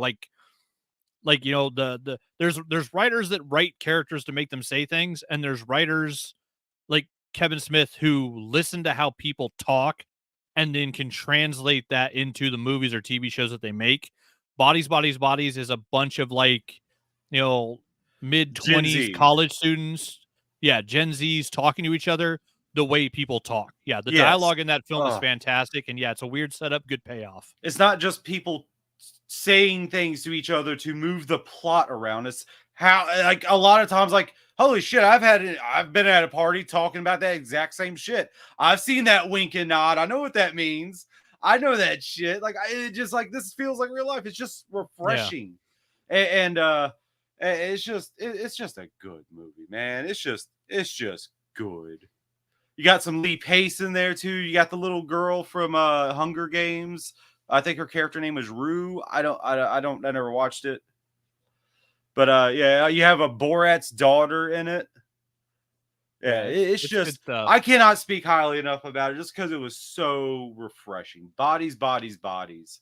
There you go. Oh yeah, and to the point about the dialogue too. A lot of it was ad-libbed on purpose. They told them to ad-lib, and I think that's why it feels more like back and forth because of the ad lib. Like the one line I always say, I have body dysmorphia.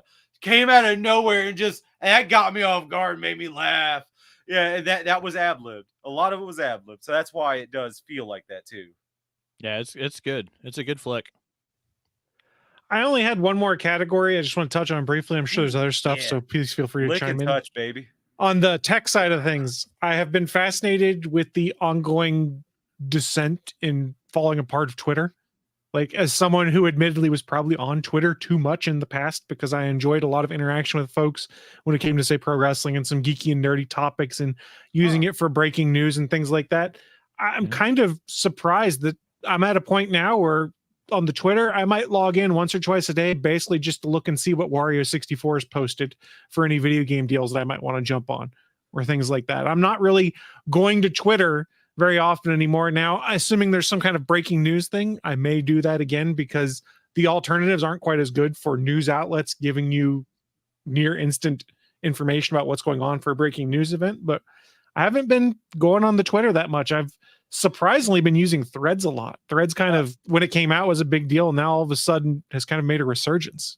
Before you go too far away from, I did something you brought. Has Wario64 gone to any other platforms, or is he just still on Twitter? Wario64 is also on Threads, but doesn't seem to post as much on Threads as they do on Twitter. I was a little curious about that little point. But I do believe Wario64 also has a Discord that is supposedly updated the same as you would these other things. So Discord is probably the best alternative for Wario64, especially if you want to get off the Twitter machine.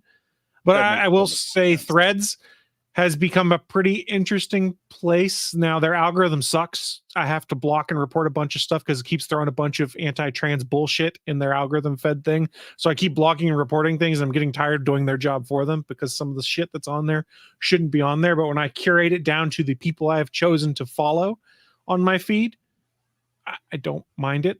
I had a lot of interesting conversation and a lot more interaction on Threads last night discussing an AEW pay-per-view than I have the last 3 pay-per-views on Twitter combined. Damn. On Twitter, everyone just kind of wants to dunk. On Threads, there was actual conversation back and forth. Oh, okay, I didn't really care for that, but I cared for this. And it was a fun little community moment. Now, could that go get all screwed up? Sure. I wouldn't be surprised if it does at some point in time.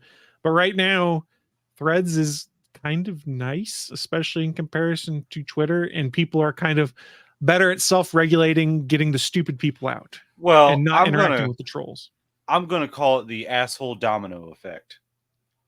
You see, you get in early when people are still being nice, but then you get that one asshole who's just going to be a little shit stirrer and just say one thing, and that's going to set one of the nice people off. And they're going to start being an asshole because that dude got it into him. And then it's a whole domino effect now. Everyone's an asshole to everyone. It keeps cycling around. So here's the interesting thing with Threads that I've noticed is people basically get called out for their bullshit. Someone will quote tweet and basically like, hey, this guy sucks, ban them or report them or block them. And there's been a lot more of that on Threads versus rage engagement like we see on Twitter where people feel like they have to engage on things. It's more someone sees one of those dumb things on Threads, quotes it and says, this is someone you guys should block. And if it's someone who's in your feed, who are people you've started to enjoy that interaction with, it makes it a lot easier. And the thing I think is interesting with Threads, and I'm not sure how they do it, but if you block an account, it basically tells you they'll block any follow-up accounts that same person makes too.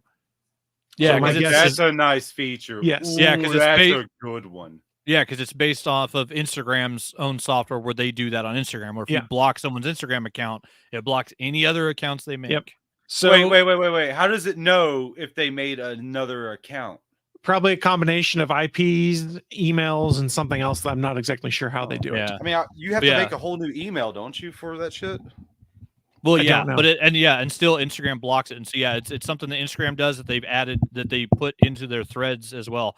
It's something where, like, especially like when Twitter started, like I loved the idea where it was literally I could have conversations, especially when going at it as an artist. My favorite thing was talking to comic book writers and artists on Twitter.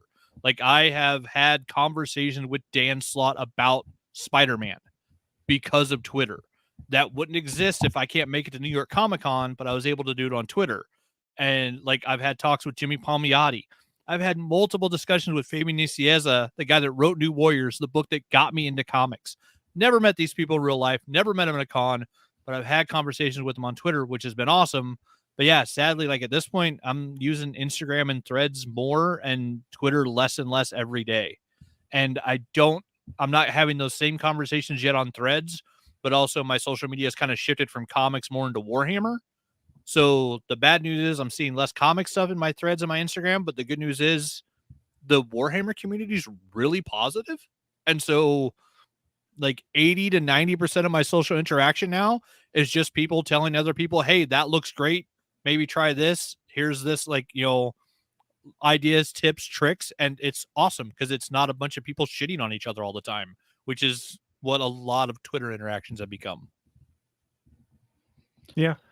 So I've enjoyed the new communities that have sprouted up, but who knows how good they'll actually end up being when it's all said and done. But right now, it's a nice alternative. And yeah. I mean, listen, I'm a nihilist here. Listen, look at the evidence in the past.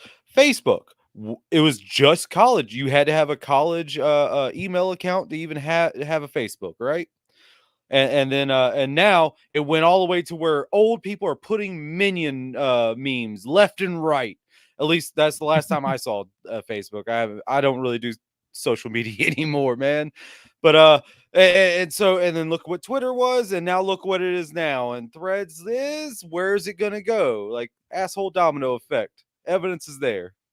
All I'm gonna say is Willie was never in my top 10 on MySpace. He never made my top 10. I never had a MySpace. I did. It's still hey, you can still go look at it. Did you know that? I had a MySpace. Just Google MySpace, your name, and it'll pop it up. You might, if you remember, you can sign in, but it's still there. I've looked at mine. I was like, what the fuck? Yeah, because didn't Timberlake bought it, right? Because he tried to bring it at back. one point. I don't know who owns it I now. have no idea. Let's see if I go to MySpace. Hey, Tom, out to you, bud. You're the number one G, man.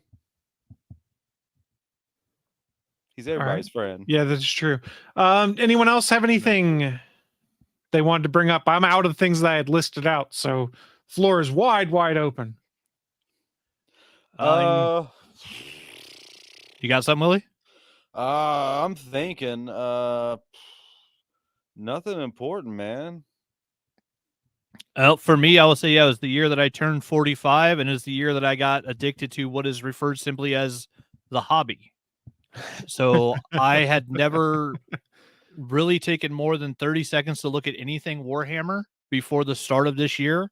I got some miniature paints for Christmas at the end of 2022.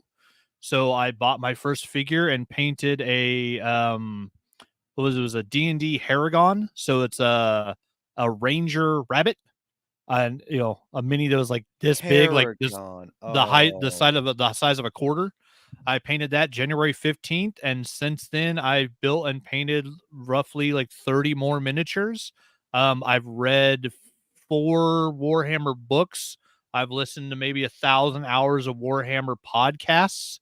I now subscribe to like 5 or 6 Warhammer YouTube channels, and Naki just gave me another one that somehow I'd never heard of, Voldemort, which is a great name. So I got someone else to listen to on Warhammer. And then, yeah, I'm building miniatures left and right. I got a bunch of Warhammer for Christmas, which I got boxes to show here when we get what we're actually into. But yeah, I'm loving it. I finally played Warhammer, this month for the first time. And I've got, my buddy Colin coming back over next week for my birthday to play Warhammer again. And so, yeah, I have found a brand new addiction at 45, and I'm going full tilt into it. My art desk I haven't done any drawings or illustrated or colored anything this year, but my art desk has been converted to a miniature model making and painting station. So that's what I do now is I put together models and I, paint them, and then I now play with them, and I fucking love it. Warhammer's great. It's like when I discovered D&D when I was like 13 in junior high. There's this giant world with all this lore and characters and fucking video games, podcasts, and they have displays now. Like Warhammer has everything, and I fucking love it. So if you want to play Dark Tide or Vermintide, let me know. I know those games. Yeah, I know I've heard of Dark Tide. I don't know if I've even heard of Vermintide. Mm-hmm. Yeah, I've awesome. heard of them. I know they're Warhammer related. I don't know how they play. But yeah, that's what I've been getting into, or what I discovered in 2023 that kind of like changed my whole year, my outlook, my Christmas shopping, the things that I spend money on, the things that I do time. Like, yeah, for me, 2023 is the year of Warhammer. I turned 45 and I discovered the hobby. The Okay, hobby. Vermintide is Warhammer Fantasy. So yeah, more Stormcast Eternals on the Age of Sigmar side, and then I've got my other armies, my Chaos Space Marines on the main Warhammer 40K. And it's nice too, yeah, because they have it's divided. Warhammer's divided into like the 40K, 30K, and then Fantasy. And now they brought back Old World again. So yeah, Warhammer's strange because it's one game, but there's like 8 different versions of it that you can play. So there's something for everybody. Everybody can play Warhammer. It's lovely. That's true. On that note, though, we're going to. Willie, did you have something else? Oh no, you said on that note, and I was trying. In my head, I heard a note. Dong. All right, then. Well, on That was that, the noise. I thought he shit himself. who knows? That's the noise that Willie makes when he poos. I don't know. It's the brown note. I fucking hate you all. I want to let you know that. You love it. That sounds like a lot of talk from people who could take an atomic elbow or two. So, Oh, I can take a couple. as I've heard. As we finish up this last podcast for 2023, we need to wrap things up with a bit of what I'm into. Now, we've sort of talked about that throughout the show because of our top lists of the things that happened this last year or so. But let's wrap things up with what we've been getting into most recently, shut things down, and let people go enjoy their New Year's festivities. I will kick things off because it's relatively short list for me because I kind of got busy with other shit that is not fun that I had to do around the house, chores and crap like that. But I did, like I mentioned earlier, watch the Gran Turismo movie that we'd talked about ages ago when the trailers first came out, thinking it looked interesting. And Neil Blomkamp did it. Oh yeah. If you watch the trailers, it makes you think it's all about the Gran Turismo camp and people training to be drivers. That's only like the first act of the movie. Or first half of the movie, basically. The rest of it is the guy that graduates from the Gran Turismo Academy becoming a professional driver and doing some really cool stuff. And it's a true story. And what's really neat is the driver who it's based off of was his own stunt driver in the movie for the actor playing him, awesome. Cool. which I thought was really cool. Yeah, and if you haven't seen it, it is on Netflix now. And yeah, I was very shocked after I watched it and the name Neil Blomkamp came up as the director. That is the least Neil Blomkamp movie I've ever seen. It's still a great movie, but it's like when you find out that Red State was directed by Kevin Smith. That is very much not a Kevin Smith. There's no crazy robots. There's no aliens. Nobody has a gun like grafted onto anything, but it's a Neil Blomkamp movie. It's very strange. I really He enjoyed didn't it. write the movie. No, I don't believe he did. I really enjoyed it. I had a lot of fun with it. Real Like, life wrote the movie, guess- Chris. Yeah, it's good. It's a good I guess David Harbour has been my thing to watch lately because I watched these two movies like 2 days in a row. Basically, I watched him in Violent Night, then I watched Gran Turismo the next day, which was kind of fun. And I did not realize at first, just because he looked different to me, it didn't click, and his voice sounded a little different. Orlando Bloom is in the movie, and I'm like, yeah, wait, why is that familiar? I'm like, holy crap, that's Orlando Bloom. Yeah, I kept thinking that was someone else. I can't remember who I thought it was. Like, oh, it's got to be that guy. Oh no, that's it's Orlando also Bloom. because he grew his hair out, but it's his normal, natural, like kind of darkish brown. Right. So yeah, it very much makes him not look like Legolas. But yeah, Legolas is like the first character you get introduced in the movie. Yeah. I saw it and I'm like, is that Orlando Bloom? And I didn't click for a second. I was like, I checked the IMDb. I was like, holy shit, it is. I really enjoyed the movie. I think it's probably slightly too long. There's probably some stuff they could cut to shorten the runtime, but I really did enjoy it. Other than, since it's based off Sony stuff, the blatant product placement for Sony things that goes on throughout the movie. Oh, it's just it's a 2-hour PlayStation ad.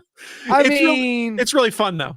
If you don't have to pay for advertisements, you putting that shit everywhere. Yeah. I mean, Xbox is just mad they couldn't figure out how to get Xboxes in as product placement in the Halo series. Because if they could have, they would have. Yeah. I mean, Sony's like, oh no, we're going to do a Gran Turismo movie. This is a Sony fucking ad is what this is. I always love in movies when you see a controller when the people are playing a game and then you look and then they show the TV. It's like, That game ain't on that fucking system. You No. fucking little liars. Get this shit out of here. It That's a always fucking bugs PlayStation me- controller, and that's Sunset Overdrive. That The shit one- ain't on PlayStation. Get the hell out of here. The one that I hate is when they show a kid sitting there playing a video game and the game's happening, and then they sit the controller down to walk away, and the game keeps playing because they're just showing you looped tape on the Mhm. TV. That's what always bugs the shit out of me. When the kid sits the controller down to go away, the fucking game stops. That's fair. That's fair. Let's It's some see. minor details that don't really matter. I guess the only other thing I can think of off the top of my head is I didn't see it show up in my recordings on YouTube TV, but it showed up on Hulu that we have right now. The Lego Masters Holiday Special that they did Oh. was really good. Oh. It was like on Hulu, it shows up as 2.5 hour long episodes, but it's basically 4 episodes for a Lego Masters Holiday Special that was really good. And Marshawn Lynch, Octavia Shitwagon himself, you catch the reference if you've watched the Netflix show. He's hilarious in it. Like, he gets paired up with one of the Brickmasters I really liked. If you guys remember, I think it was last season of Lego Masters, there was the Canadian brother and sister combo, the brother who had the big beard and loved hockey and Nice. whatnot. He gets paired Yeah. up with Marshawn Lynch. And they Nice. said in that show, asked what had been going on with his life. He moved to Denmark and works for Lego now. I was like, that's cool. It's the ultimate win right there. Right? So I could not find it anywhere on YouTube TV for me. And I have Lego Masters recorded. So my guess is they gave it some other title that didn't trigger with the regular Lego Masters stuff. But on Hulu, it was 2 1.5 hour long episodes for their holiday special that was tacked on to the end of the season. What And it was channel does it just a come lot of on? fun. Fox. It's a Fox maybe, show, yeah, because Disney owns it. They might have exclusivity, right? Like to themselves, because they I don't own know. for most majority of Hulu. Like, YouTube, we'll give it to you when we feel like No, it. YouTube TV is a streaming service like cable, though. So, like, if it aired on Oh, Fox, okay, it that's should fair have been in my DVR. Fair enough. My- That's fair. My guess is it was renamed enough that it didn't catch with my automatic recording of all Lego Masters episodes. Oh, because it's titled Yeah. like the Christmas. It's probably special, titled, the whole yeah, thing. Holiday Special Lego And that's Masters. why or I- Yeah, something. something like that. So I missed it there, but we caught it on Hulu, and it's delightful. You've got basically 4 episodes of Lego Masters. Only since it's a holiday special, I think you only have like 4 teams. And they Now, take it a I little don't easier on it. watch it, but When I know tell Jana there's more Lego to watch, she's going to be super happy. That's Rob one of Riggle our is- favorite shows. Yeah, Rob Riggle is one of the That's guests, who's and he's in it. absolutely hilarious this time. Rob Riggle, Nice. yes. Yeah, Rob Riggle's Riggle's in awesome. it. One of the housewives from one of the housewives shows, Real Yeah. Housewives of whatever. And then oh my god, Kelly Osbourne, I think is the Oh, other what? celebrity. Yeah, Kelly Osbourne. Kelly Osbourne. Huh. Yeah, the daughter. Yeah, I know. I'm just like, I never thought about her since fucking the Osbourne show. That's fair. What the And the hell nice, is Jack Osbourne doing now? I don't know. The nice thing though is since it's celebrities, it's all done for charity, and pretty much everyone gets at least $10,000 for their charity when it's all said and done. So Nice. that's always cool to see. So Lego Masters, the Holiday Bricktacular, I think is what they called it, or something like that. It's on Hulu. So yeah, go I check don't it out care there. about it, but I know Hell yeah. my friend, listener of the show, good old Philbert, he'll probably enjoy it. Yeah, Lego Masters is great. It's the closest American reality TV has come to like the Great British Bake Off, where it's people supporting other people and not a bunch of trash humans just trying to No. become popular. We already had that. It's called Face Off.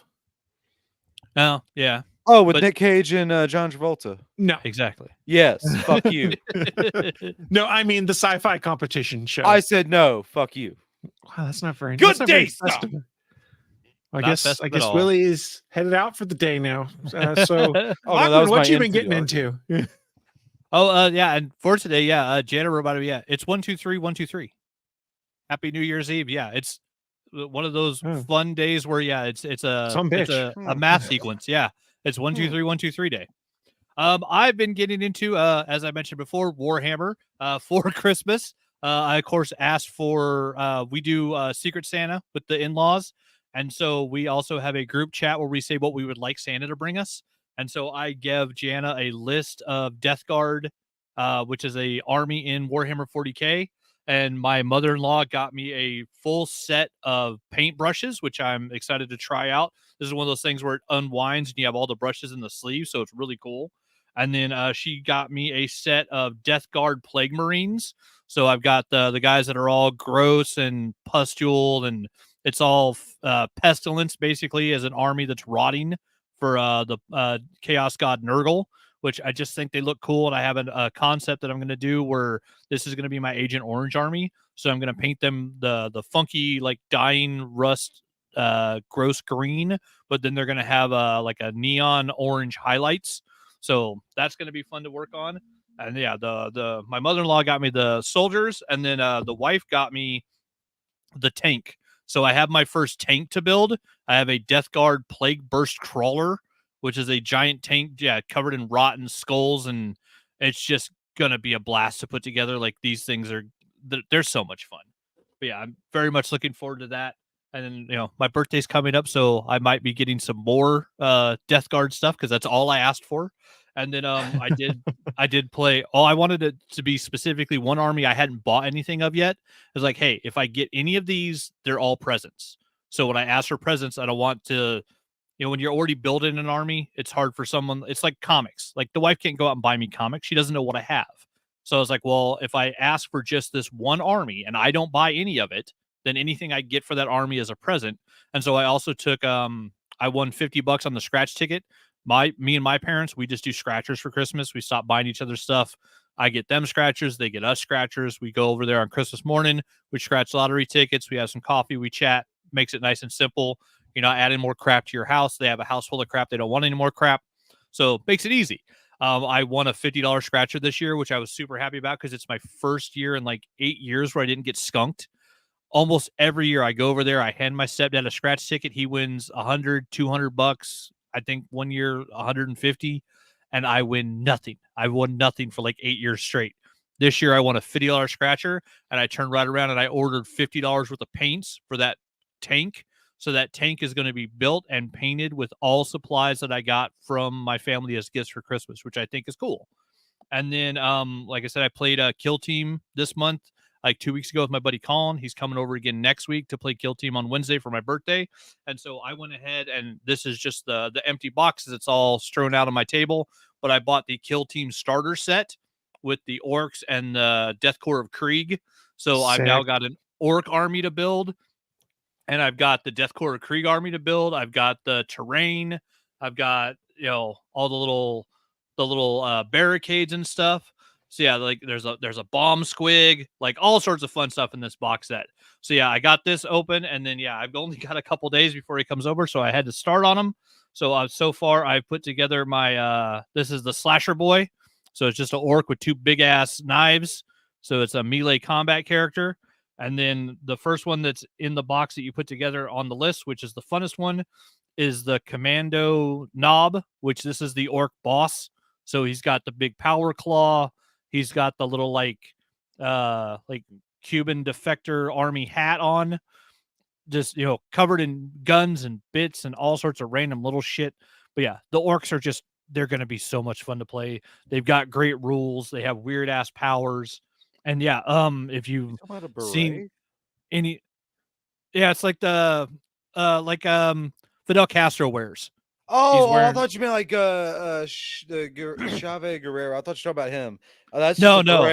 Oh yeah, It's I know. it's like the Fidel Castro hat, type thing. Yeah, a little military cap. That's okay, I was like, wait, what? Yeah, and they're just fantastic. And if you've seen anything of orcs in Warhammer, it's great, because somewhere along the way, when Games Workshop was coming up with them, they decided that orcs are basically soccer hooligans. So like all of the cartoons, any of the voice work and stuff, the orcs are just hilarious, because they're also they're not humanoids the way we think of them. Orcs are actually mushrooms, basically. If you kill an orc, they turn into a bunch of spores, and more orcs grow out of the ground. So basically, once orcs get to a planet in Warhammer, you can't get rid of them, because they are literally a fungus that spreads, and they're all insane, and they operate under like an MC Escher rule set, to where there's lots of psychic abilities in Warhammer. Orcs aren't smart enough to understand psychic stuff, but if they think something will work, it'll work.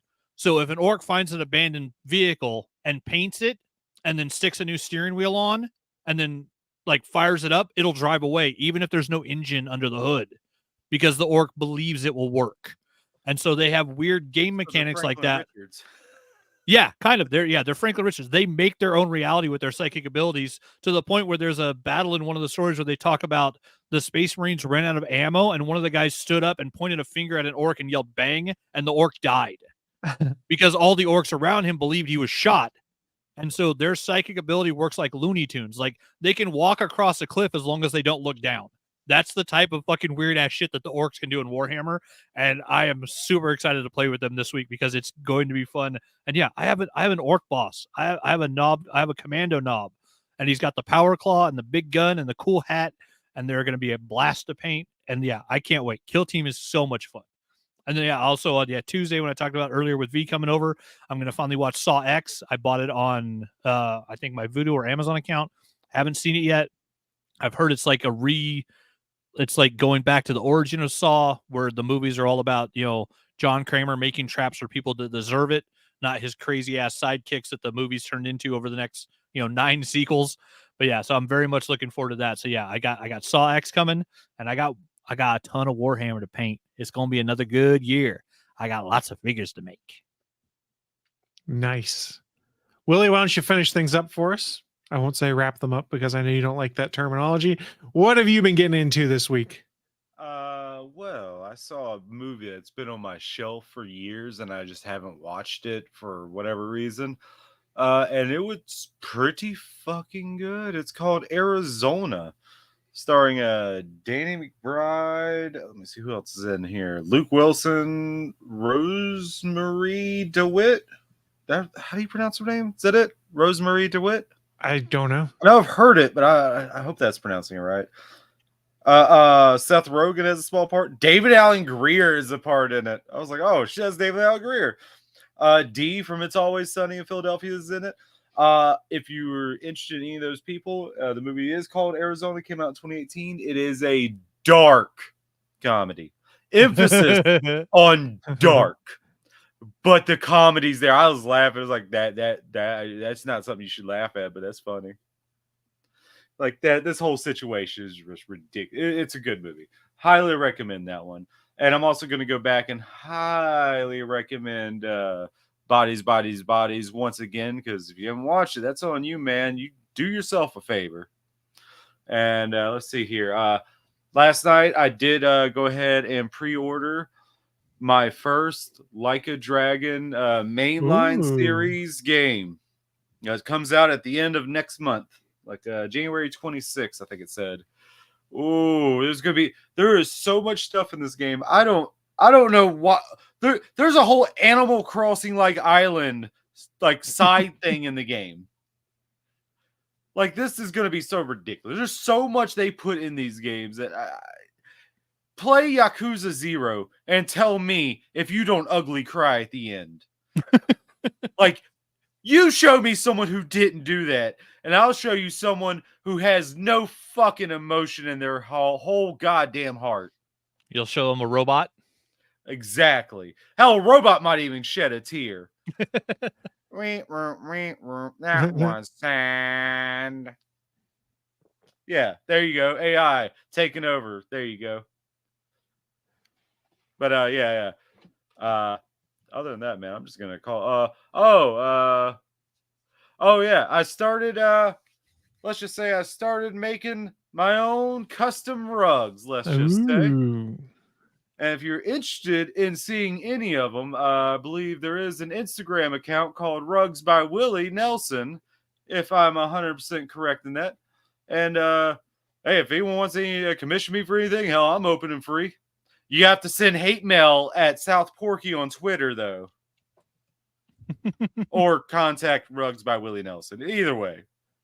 I'm Googling Rugs by Willie Nelson to see if it comes up. No, I've already got it. I've got it up. I'm going to bring it on screen just for you guys right here because that's what I'm here to do is to help. Rugs by Willie Nelson. You got 2 followers right now. Just a simple guy making rugs. Message me for an estimate on a custom rug of your choice. And here is some of Willie's works. Now, spoiler alert, we've seen these because Willie's been sharing them with us as we went. So they're pretty damn cool. This was the first one, right? Your PlayStation? Oh, yeah. It's over there on the floor in the living room. Well, there you go. Nice. I'm not gonna lie, that Gengar rug took a lot of effort. Ooh, all that line work. And that's before Nintendo sues you. Well, that was a gift for a friend. No money I'm was kidding, I'm exchanged. kidding, So, haha, I'm kidding. Nintendo, you can't sue me when it's something I didn't make money off of. I mean, don't think. they can try. Oh yeah, I made a thing and gave it to someone. Said, "Here you go. What are you gonna sue me by?" Sue me And for hey, what? let's not forget you got sued by what's his name? Yuri something, the guy who bends spoons, that was known as the magician who bent spoons with his mind. Let's not forget he sued Nintendo and won. I think he won. Pretty sure he That's won. fair. Because of Alakazam, the whole design for Alakazam. That was Yeah. it. That was so stupid. Yuri Geller, I want to say it is. Yeah. I know Yuri because it stands out. Like you don't really hear anyone's name being Yuri, like Uri, I think it was. Maybe Yuri with like Yuri Lowenthal, but with that's a Y-U-R-I. But yeah. Good news, Willie. Uh-huh. Naki says 3 Ooh. followers. She moves at the end of the month, and she needs rugs. Hilariously enough, You moving to North Carolina, Naki? We're gonna be best of friends and neighbors. We're gonna be get on each other's nerves, knocking on each other's walls, saying, "Hey, what you doing?" I'm gonna be Diedrich Bader, and you're gonna be that dude from Office Space that I can't remember his name off the top of my Ron head. Livingston. Yeah, that guy. And I'm gonna be like, "Hey, there's boobs on channel 3." Willie, you got to make your case. You could get her to leave Chicago. She says, I'll Make be your the case. best, funniest neighbor of all time. Hey, I make muffins, and there's always some muffins for neighbors. "Willie is the Muffin Man." The Muffin Man. The Muffin Man. How'd you know I live on Drury Lane? Don't dox yourself, Willie. Is there even a Drury Lane in North Carolina? That's a question that I can't answer for you. You guys got anything else before we shut this thing down? Was there anything else you were getting into, Willie? I didn't mean to cut you off. I tried some bacon flavored Cheez-Its, and and the flavor is bacon bits, and it's not bad. All I mean, it is distinctly. Oh yeah, it's bacon bits. All right. Anyone got anything before I start wrapping things up for us? I'm about to go get into some breakfast burritos. Let's go. All right. So on that note, we are going to shut things down. Thank you everyone who did join us as we recorded this live. I saw a bunch of new names in the chat room and names we hadn't seen in a while, but also thank you to anyone that may have watched or listened to any of our podcasts over the last year. We haven't put one out each week, but we've probably put one out most weeks. Life gets in the way sometimes. So thank you everyone for coming and joining us on New Year's Eve and joining us throughout the year. And we hope to see you all back in 2024. If you're watching this live right now, it's on in a lot of places, but gonnageek.com/live is the home page for all of the live podcasts on the Gonna Geek Network. So head on over that way. You can find our show and a bunch of other shows on the network to help keep you entertained. On that note, I don't have anything else. You guys, anything else for the people before we play ourselves out here? Let's get crumping. I was just gonna reiterate what Bachman's better half said because I really enjoyed it. Happy 123 day. There you go. Happy 123, and we will see you all in 2024. Next year. Fuck up. I love that. Bye, guys. See you then. Thanks for listening to this brand new episode of the All Things Good and Nerdy podcast. Don't forget, we'll be back next Sunday live at 11 a.m. Eastern, 10 a.m. Central over at live.atgnpodcast.com, channel 3 of the Alpha Geek Radio app, and over at our network home at gonnageek.com/live. If you have any feedback for the show, please contact us atgnpodcast@gonnageek.com, on our hotline number at 304-806-ATGN, or even better, go to Twitter and send us a message at ATGN Podcast. The music you've heard in this show is produced by Kevin MacLeod and can be found at incompetech.com.